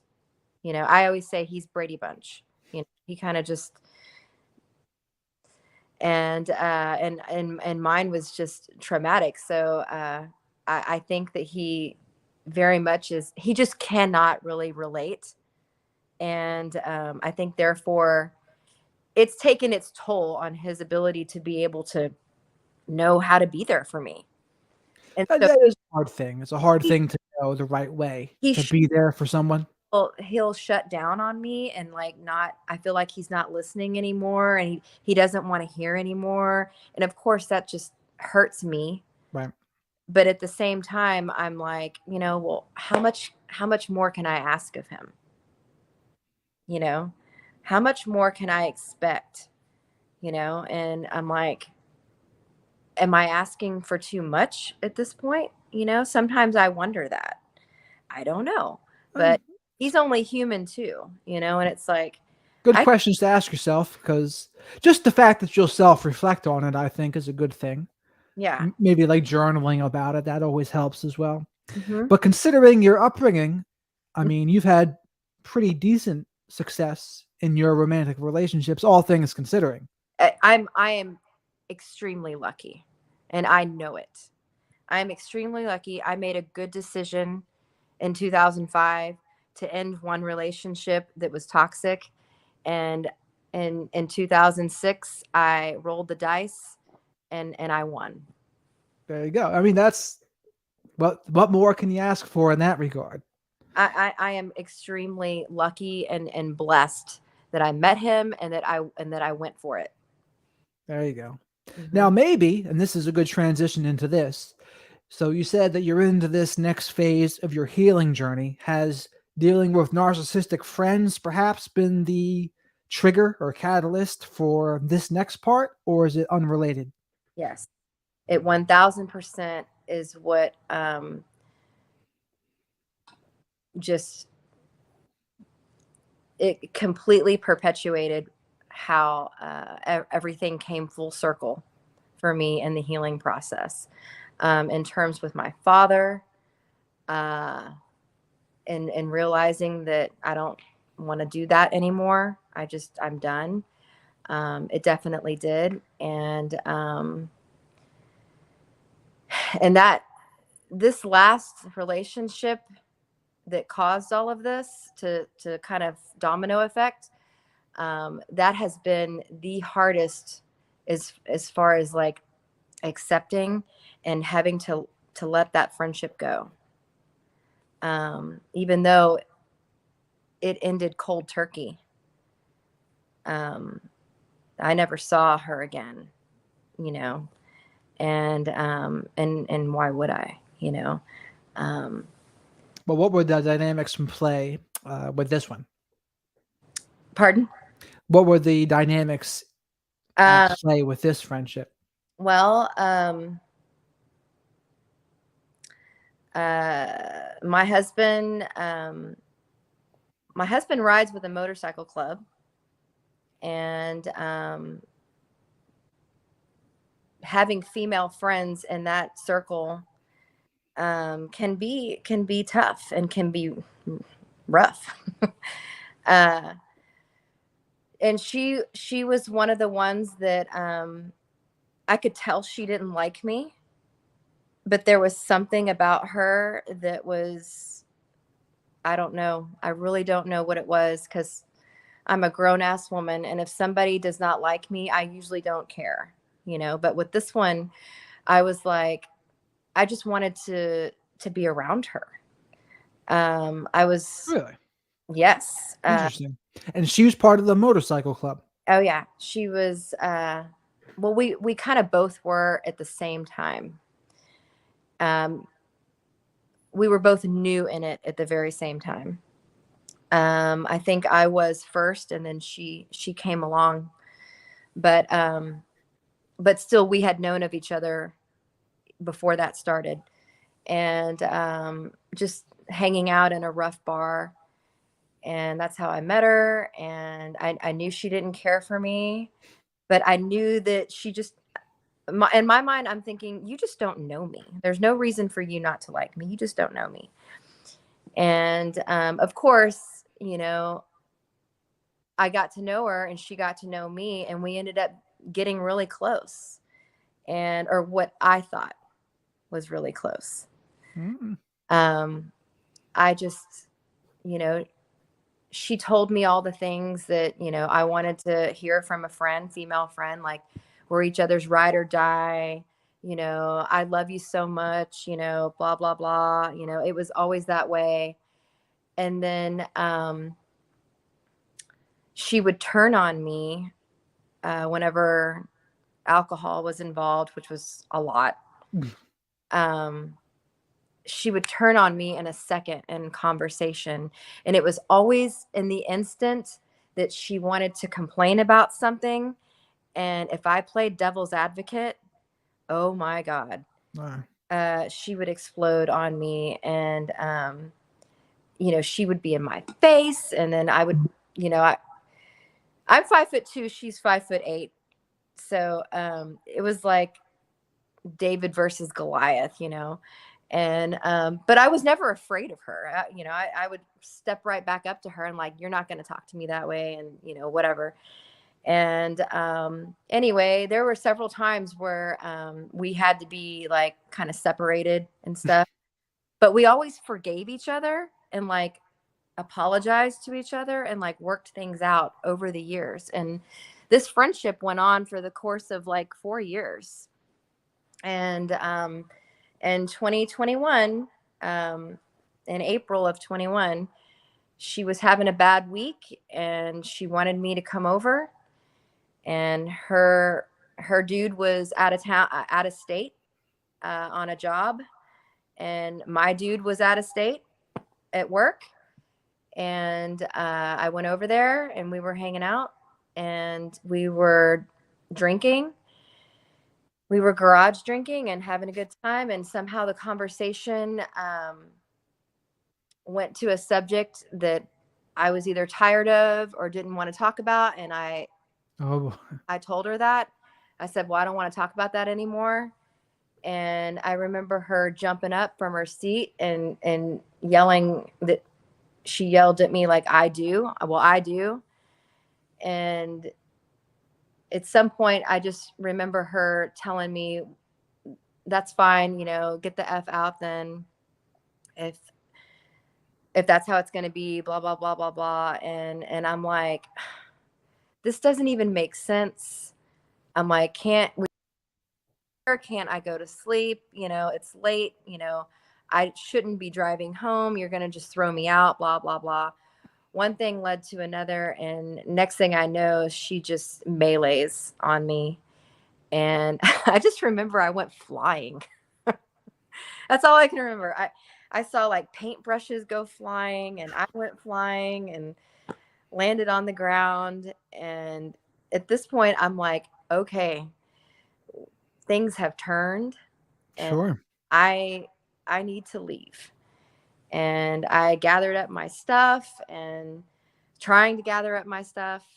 And I actually walk out the door, and then I realized I only had like one shoe on.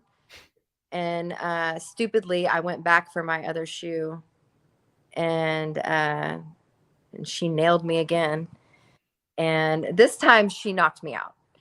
Um, and I'm like laid out on the pavement. This is an apartment complex. And I just remember I came to and I heard her on the phone saying, oh my God, what do I do? What do I do? She's not moving. And I slowly like opened my eyes, and somehow I made it to my car and I got out of there. And where did I go? I go to the narcissistic father's house because it was closest. Mm. So I go there, and I am bloodied up pretty good, and in, instead of showing compassion, I remember his reaction to me was like, "What did you do?" And I remember telling what happened and everything, and it was just like a lot of head nodding, and there was like no compassion. And then at some point, he starts telling me a story of how he got beat up. Yeah, yeah. The one-upping thing. But Yeah. let's pause for a second here to rewind. So one, there was something in you, you said, that kind of compelled you to want this woman to like you. Yeah. What do you think that was? I don't know. Well, from knowing the end of the story so far, it seems like this woman might have been like your father a little bit. And like she had some of the same tendencies, just in female form, and violence. And I don't know, like the fact that you went to your father's house, that's kind of like a full circle thing there too, considering how he had treated you in the past. Two, the drinking. I mean, often the mask can slip for people Yeah. when they've been drinking, and I think that was partly her thing there as well. Mask slip. So whether it's like just like a problematic drinker or narcissism doesn't really matter. It matters that that's how she is when she Well, drinks. I made the mistake of letting myself drink a little too much, and she regularly takes Adderall and drinks with it, and You so certainly can drink more on Adderall for yeah, sure. and you certainly have your wits about you a lot more with it. And so I felt like I was highly intoxicated while she still had a level of soberness to be able to do what she did. And I felt like she picked her moment well. And looking back on it, I honestly felt like it was premeditated. Well, it sounds like she liked to like emotionally dump on you, Oh yeah. especially when she's been drinking. And when you didn't like that, she didn't like that one bit. Like she Well, wanted to be able to continue dumping she'd want to her stuff complain. on you. She'd want to complain about her problems in her relationship, and I would, and I guess stupidly on my part, a lot of times I would defend her boyfriend. Yeah. And it sounds like she also wanted just validation. She did, Like and she didn't want I any couldn't. any sort of pushback at all. But and I'm the wrong person to get that from. Yeah. If I don't think that that you deserve that, or if I think that you're, you know, angry about something, and I think you're wrong, I'm not gonna tell you you're Right. right. You know, And I would say that's what a good friend does, right? A good friend can tell you the truth.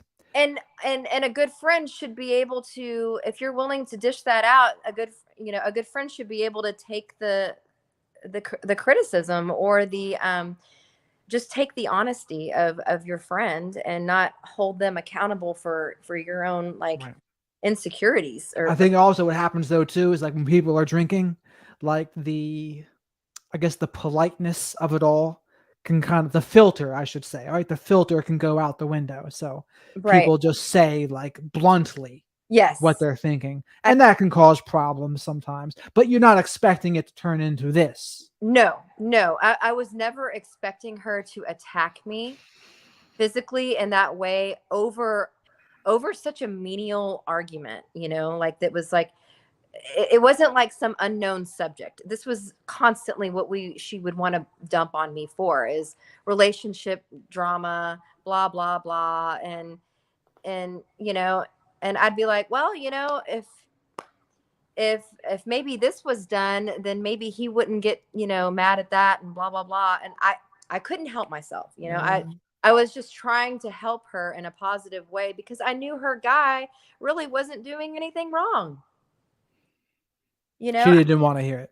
she just didn't want to hear that. And I'm like, I'm sorry, dude. I'm not going to side with you. You know, if I think you're being like ridiculous and selfish, maybe I'm not going to tell you that, but I'm also not going to tell you that it's his fault. Right. There sounds like there's something going on with her that Oh, you for couldn't solve, that dude couldn't solve, because it's not their issue. It's not your issue. It's not his issue. sure. But It's her issue. yeah, I wasn't going to give her what she wanted out of the conversation. And I think that she knew that that was coming, like with she and I. Like she knew that she was probably already tired of having those conversations with me and it going that way. So in a way, I think that night she was looking for it to go It's that. possible. And, Possible. and just a little history there. You know, she would convince me to take, you know, Adderall while we were out times before, and I would process it so badly. It would make me such an angry person. And my husband was like, no more. Don't do it ever again. You were awful on it. Blah, blah, Understandable. blah. You're just, all you want to do is fight. You'll fight anybody and this and that and the other. And it was getting, you know, it was getting bad, you know, because I probably I would have stepped up to anybody, and I was. And so she knew that I wasn't taking that anymore recreationally at all. And she offered it to me twice that night, like, because everyone that knew me knew how I was on it. Like, you want to fight? Give me some Adderall. So she knew that. And I thought, and later reflecting on it, I'm like, God, why did she keep offering me that? You know, why did she want me to take it so bad? You know? Sounds like she wanted an emotional dumping slash aggression session. Yeah. You know, and, you know, hell, maybe she just wanted us to have a fair fight. I don't know. Uh, Maybe. I have no idea, but I just know that I didn't take it, and I ended up being sloppy, intoxicated, and couldn't defend myself, didn't even see it coming. And yeah, that was obviously friendship ending that night. Sure. Um, you know, my husband, you know, the next day, you know, saw pictures of my face and was just like, oh my God, you know, and this ended up being an ordeal that No, I mean, it's assault. interfered. But you don't go to the police with this kind of stuff, like, you know, with what we do. So I'm like, I had to eat it. And because of that right there, because I could not have her arrested or file charges against her, that was hard. Having to eat that as an adult, and from someone else that I could have definitely gotten even with, at least through the law. And I couldn't, I was denied that right through what we belong to. That did more damage to me than what I realized. Yeah, that's like it's like an ego slight there a little bit where she took advantage. She got away with it, and I think that her getting away with that reminded me of everything my dad got away with, Sure. and it connected those dots. Brought the traumas back to the surface. Oh, just and honestly, the brutality of it, just me having to look at my face and feel and having to heal from that. Oh my God, having to like lie to my children about why I look that way. Just all of it was just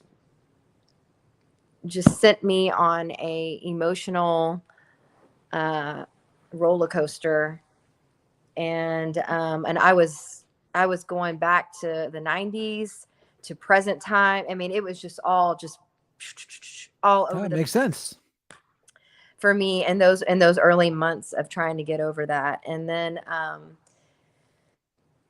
I had such a strong trauma bond to that woman. Even after what happened, I still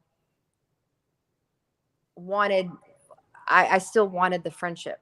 I didn't though, but I wanted it. I still Yeah. want I think deep down. that's like what a lot of women deal with in their romantic relationships, when they've had a father like that, they have that where the guy is just like their dad or whomever, beats them, does all of the same things, Yep. and they have that trauma bond. Yep. It seems like for you, it came out in a platonic friendship, which Yes. is an interesting way for it to come out.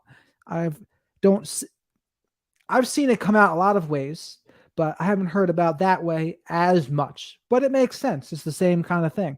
Hmm. It's just, it's for some of us, it's really difficult to have female relationships that are meaningful in the MC world. Um, because, women aren't revered at all. Women are nothing in the MC world. And so a lot of us want to like rely on each other, but it's also hard to be sometimes to be very close one-on-one with each other. And she was somebody that I felt like I had that with her and went through a lot with her. And so to have that be disrupted and end as abruptly as it did, I had a hard time with that. I could not process it like normally at all. Like I was almost frustrated with myself for still having that attachment to her. That makes sense. Didn't want it. I wanted to just be done with her. I knew I hated her, but in some messed up way, I couldn't stop thinking about her. It sounds like that's where the unresolved part of the trauma of your dad Mm-hmm. comes up. Mm-hmm. And that's why I asked you before about how do you look at things in a way that best helps you today. That's the way to go about it. Because as far as healing goes, I think there's many ways to go about it. Like I don't think there's a one size fits all approach. Right. But it's what like my idea of healing is just getting yourself to be the happiest and healthiest version of yourself and looking at the things, whether it's with your dad or this girl and whomever, in a way that best facilitates that. Yeah. That's how I choose. Now, some people might not agree with that definition. They might say, oh, no, you must like go within and sit with the feelings and try to just feel them to the end and whatever. I've never bought that as much personally. Yeah. I am more of an action person. So Yeah. I would say, do the actions. Like I'm reading a book right now from Jackson McKenzie's Whole Again. And he goes into that part of it, like feeling the feeling in your chest and trying to dig that up and like feel that to the extreme. But he's someone, and I can't deny I look at this book a little differently now that I know what happened to him. Like he ended his life. So I'm thinking to myself, he did all these great things, wrote books, a couple books, Wow. Psychopath Free and Whole Again. And here he is in this book talking all about trying to get to this bottom of this feeling, this emptiness in his chest where he kind of feels blocked and numb. And I get that. I Yeah. totally have had that myself. Yep. And I'm hearing him try to get to the bottom of it. And I'm like, huh. But here he was doing all these great things. He had a community. He wrote these books. He had a good job. But he decided those were all distractions, like distracting him from his trauma and distracting him from his healing. And that's where I would take a stand against what he does. And I would say, you know what? For me, I would say, do those distractions, like do those actions. Like if you can get yourself to a point where you're doing good and you're being productive and you're accomplishing goals, like what else is there? Because I used to be on that process What's wrong too. with a distraction if it's positive? I agree with you. And I would say I used to go try to dig out like in me, like all the uncomfortable feelings and anxieties and whatever. And you know what I discovered? There was no end. You can't. There was no end to it. It was That's just a never ending, like, you're going to find something new to obsess about or to be upset about or a new feeling to try to process. And I said, you know what? Forget that. Action. Action doesn't mean like you're stuffing or anything, but it's like, just do. right. They say depression can't hit a moving target. Right. So I don't know what you said that made me think of all that, but that's what was on my mind recently in regards to what you said. I was like, yeah, you do. Oh, that's what it was. Healing and how that looks for people. It's like, whatever that looks like for you, I am all for. Right. So, like, how you got to look at your dad and how you got to look at this girl. I don't know what the best way for you to look at it is, Hmm. but whatever is going to help you be the happiest and healthiest version of yourself, that's what I would recommend Right. personally. But again, you might have a different idea about it, but that's just what I would say. No, it's just one day at a time, one day at a time, and just keep going. And not some days are still gonna suck, which they, Sure. It's just life. yeah, but some days are fine. And I'm proud that I've been able to stay away from my father this long and not been coerced or convinced to go back. And maybe one day I will sit down with him and have a conversation. But I'm just solid and comfortable in knowing that it will never be what it once was. And honestly, in some weird way, I may have her to thank for that, because I don't know that I ever would have cut him off and had the guts to do it and follow through with it and stay gone if it hadn't have been for going through what I went through with her.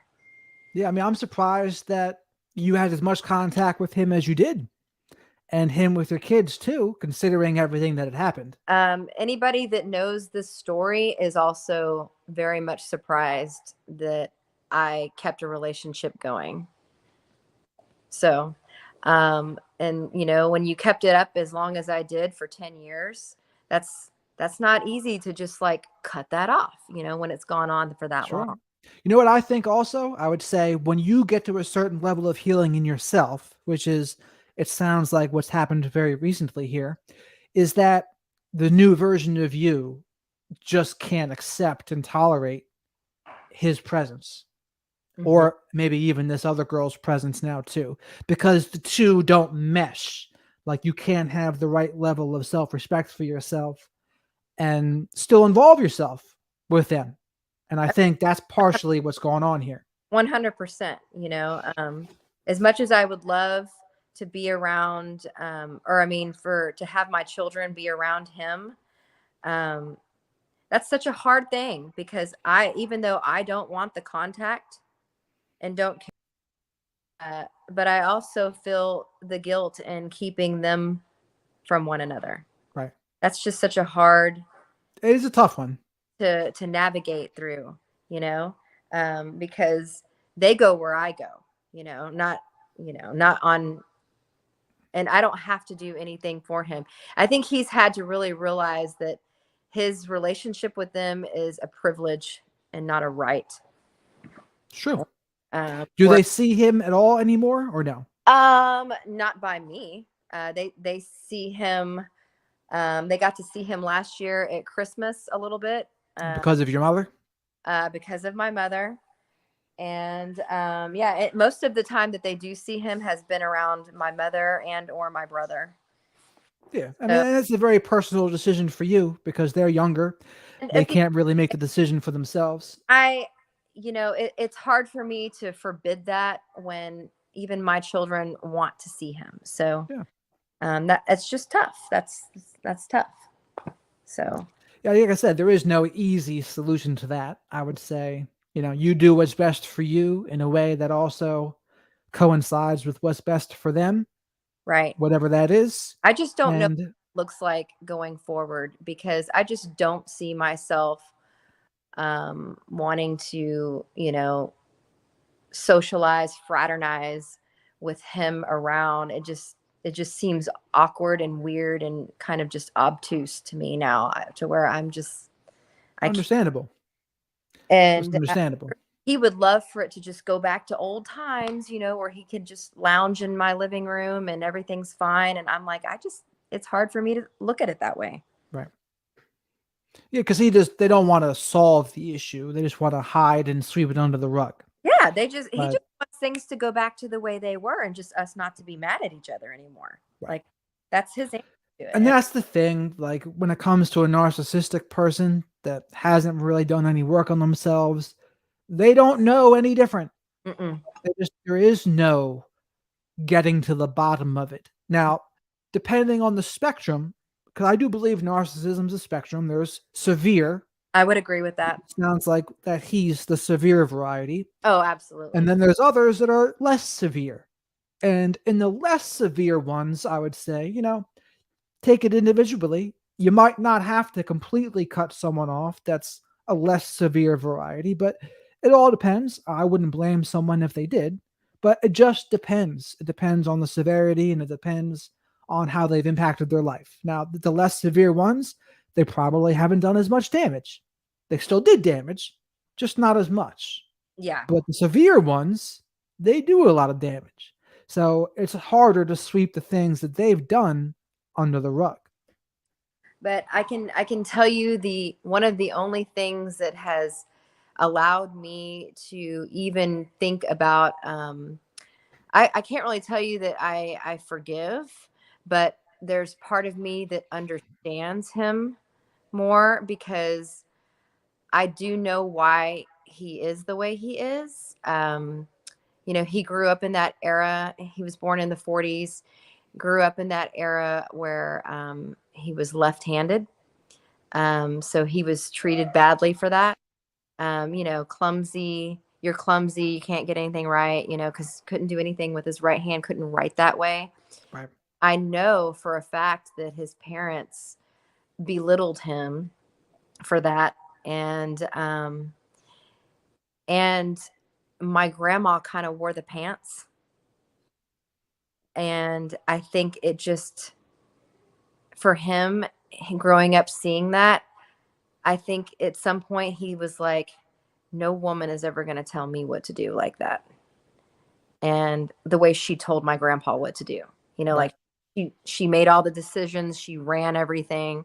And I think he looked at that. And even though it worked for my grandparents in their marriage, they were married 70 years, it worked for them. But I think he looked at it as uh, just as pathetic, maybe, that his dad allowed that or Right. whatever. Well, I think it's a good step to put yourself in his shoes like that, and you're able to see, yeah, it was probably It's not trauma being passed down. okay, obviously, No, right? yeah, I'm not saying that. I'm just saying, like, it But reminds me of the Linkin Park song "Numb," where he says, "You were just like me with someone disappointed in you." And mhm, that's what it is, right? It's trauma being passed down. Doesn't make anything right. Doesn't mean it's forgivable. no. Maybe in some cases it could be, But it but does make me feel sorry for him that it was that way for him. and it sounds like your mother. Yeah, I do. Well, and that's the thing though. Sometimes that is what keeps people around. It's thinking that they're needed or that they feel bad and sorry for someone. hmm And a lot of times, a lot of bad things happen when someone tells themselves that story. But even though I feel sorry for him in the way that he was raised that way, however, I'm like, but now I'm like, you are who you are. You've chosen to do the things that you've done, and you've made your bed. Now you got to lie in it. Yeah. I mean, he must be 80 something by now. He's like 76. He'll be 77 in October. Yeah. It's getting up there. He's getting up there. But and that's another thing that people have said to me. Oh, don't you want to make amends before he passes? And I'm like, More guilt tripping. it comes from all directions, doesn't it? It can for sure. I mean, and it's something that's a personal decision for you. And that's where a lot of people overstep They do. and they project what maybe they would think in their own life. But the thing is, they don't know because they didn't live your life. They didn't grow up with it the way you did. So the decision's a very personal one for you. Well, it's not even that. I think that they just kind of like compartmentalized and somewhat minimized my trauma with him, and Sure. this happened then, and now things are this, and you know how are you going to feel if you don't make amends, or not make amends, or if you don't at least have a conversation with him before he passes or whatever. And I'm like, if we're being honest, I'm like, I could spit on his grave. No, I'm just kidding. Mm, uh but half of me feels that way. Half of me feels like, ha, you know. right. Well, I mean, that's not a, how should I put this? It's not like that's a unfounded way to feel or think, though, too. It's like that's, I would say, a normal response to someone who's did the things that he's done to you. So I think, But but others this is another good note. don't A- see it, right? Like other people are like, but he's your dad. well, And you know what I mean? I get a lot of that, you know, from people that just don't get it. And I'm right. like, I'm not I'm not that way to be mean. I just like, I can't help it, you know, like I don't have the same adoring feelings that I would have had as a little bubbly child. All right. I mean, but it's completely normal to feel those things. And I would say you're completely justified and right to feel all of the different ways that you're feeling. Mm-hmm. And it's just my suggestion would be you feel them and you just see where it goes. Like Yeah. if it comes to a point where you feel like you want to make that conversation with him, Right. you do it. Right. But you don't do that until you're ready. Right. You do it on your terms and And, when you're ready. Because, oh, that's the other thing I was going to say. A lot of people think they're ready to forgive when they're really not. yeah. And so they forgive verbally, but inside their feelings, they really didn't. And they're still holding on to resentment. So Yes. then that stuff comes out later. Yes. And then they sabotage the forgiveness and whatever. So it's like, I say you're better off just holding out And that's, until like you feel like really but congruent. how long, what does that look like? No one knows. How long does that look like? You know, because, you know, I'm sure, you know, It's different for everybody. my brother, for example, is like, it's been 2 years, you know, and I'm like, not long enough. Yeah, I mean, it's completely up to you. And I would say anyone who's really trying to push you for it, that's Mm-hmm. not really the right way to go about it. It's like, no, just you make your own decision yourself. It's not anyone's decision but your decision, and you take it from there. Yeah.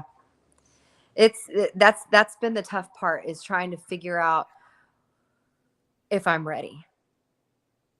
I guess the one thing to ask yourself would be, how would you know when you're ready? I don't know. I haven't figured that out yet. I Yeah, don't it know. might be something to journal about or something. Yeah, I don't know what that looks like. I don't know what that feels like. Yeah. Well, I guess that would be the question to ask then about of yourself. And who knows what the answer would be? I don't know what the answer would be. You don't know what the answer would be. But maybe it will be revealed to you at some point. I hope that it is, because there is part of me that wants to be able to have that conversation with him at least. Yeah. Uh, I just If, want to at some point do my due diligence, and to so that he can at least understand and hear it straight from me, and know where I stand, from me and not anyone else. right. And You know what I also suggest is to write on this a lot. Journal, write. And after doing that for a while, maybe you read it over. And maybe you decide there's a conversation to be had after that. Maybe you decide there's not.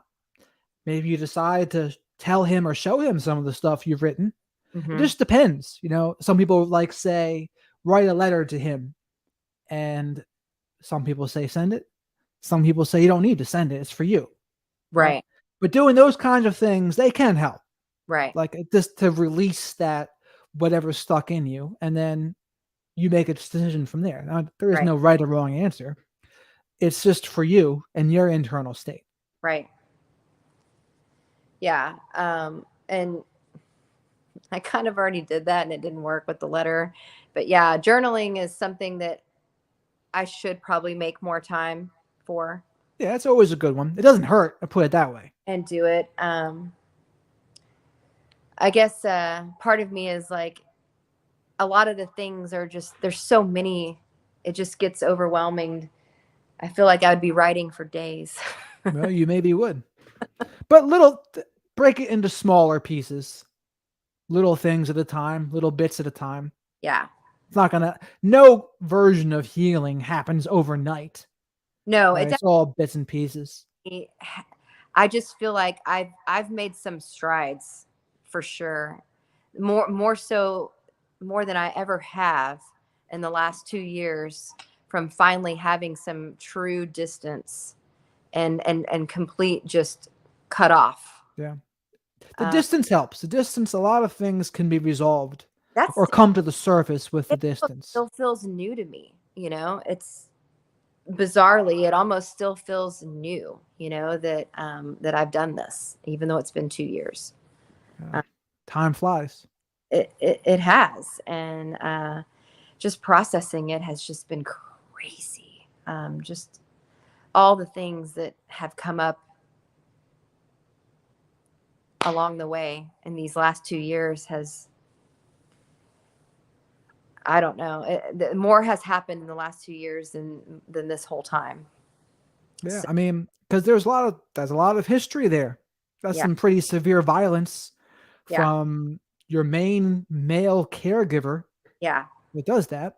That's clearly not nothing. And right, then the feelings that brings up about your mother too. It's like combined, it's a lot. yeah, it is. And but I feel like I'm getting there. I do feel like I'm getting there. I'm getting somewhere. Getting Well, some, you're doing pretty well. yeah, getting somewhere for sure. So I would say, yeah, just keep on staying on the course for you Yeah, and shut out that noise of the people who are trying to tell you what's best for you right, when you're the one who knows what's best for you. And I would say, you keep an open mind what others say, but ultimately, you know what's best for you more than they do. right. Of course, yeah, sure, yeah. Don't be talked into it, and I'm definitely not. So Yeah, you're doing well with that. I'm trying. Well, all right, Erica, I don't want to be cognizant of your time here, but is there anything else you wanted to share before we end this stream here? No, I think we covered a lot, and I hope that it's good usable material for anybody out there, and for you, and for your for your channel. It definitely is. I I can guarantee you there's men and women both that have had a situation similar to yours that's with why. a parent. They're out there. Mhm, And you never know who the person is that really needed to hear what you just shared. mhm, for sure. And and I guess on a leaving note, my advice would be to speak up. Um, just try to get the help that you desperately need, and to get that person, to get justice for yourself if it's happening. Get justice for yourself, protect yourself. Anybody that you can go to get that done. I was not successful in it, but there's no reason why I you can't be successful today with so much stuff out there, and resources, and the stuff that's available technology wise, and social media, everything that's out there. There's so many ways now to reach out, and Sure. people just need to know that they're not alone, and that there's help. And what do you think would be the biggest thing that prevents people from doing that? Fear. Fear, 100%. They're afraid that if they report, it's only going to get them in further trouble. It's only going to turn the spotlight on them more, and they are going to suffer more because of it. Um, I would say that is the biggest reason why people don't come forward, is fear. And what would you tell them to try to get over that fear? I would tell them, definitely talk to somebody you trust, and get someone to do it with you, to help you. If you need help turning somebody in, tell somebody else first, and take it from there, and one step at a time, one day at a time. Especially if you're living with a parent that's doing this to you, and there's nowhere for you to go. I totally understand that. Completely understand that. You got to let somebody know, talk to a neighbor, anybody that you trust that's close, where you could take refuge with somebody. Yeah, that is certainly from a kid's perspective, very scary and very overwhelming. And like we always say to people in adult relationships, like just leaving can sometimes be dangerous in an adult relationship. So we always say to make a plan, Yeah, get other people involved. And that's pretty much what you just said it in is. this circumstance. And it's sad that any kid would even have to think about this stuff and worry about it, but it is reality for some people. And, unfortunately, as a kid, you do get let down because, like you said, there's a lot of people that just don't want to get involved. And that's the role that they take, even though they're aware of the kid's situation. They don't want to get involved. And that's sad. But the spotlight needs to be brought out on these abusive parents that are doing this shit and they're getting away with it. And it's not right and it's not fair. And it needs to stop. I agree. And I think that's a good note to end it on, Erika. Thank you very much for coming on the show here and sharing your story. I Yeah, really appreciated it, and I'm sure other people appreciated it as well. I hope so too. Thanks All a lot. right, Erika. You have a good one. All right, you too. Bye bye. Bye.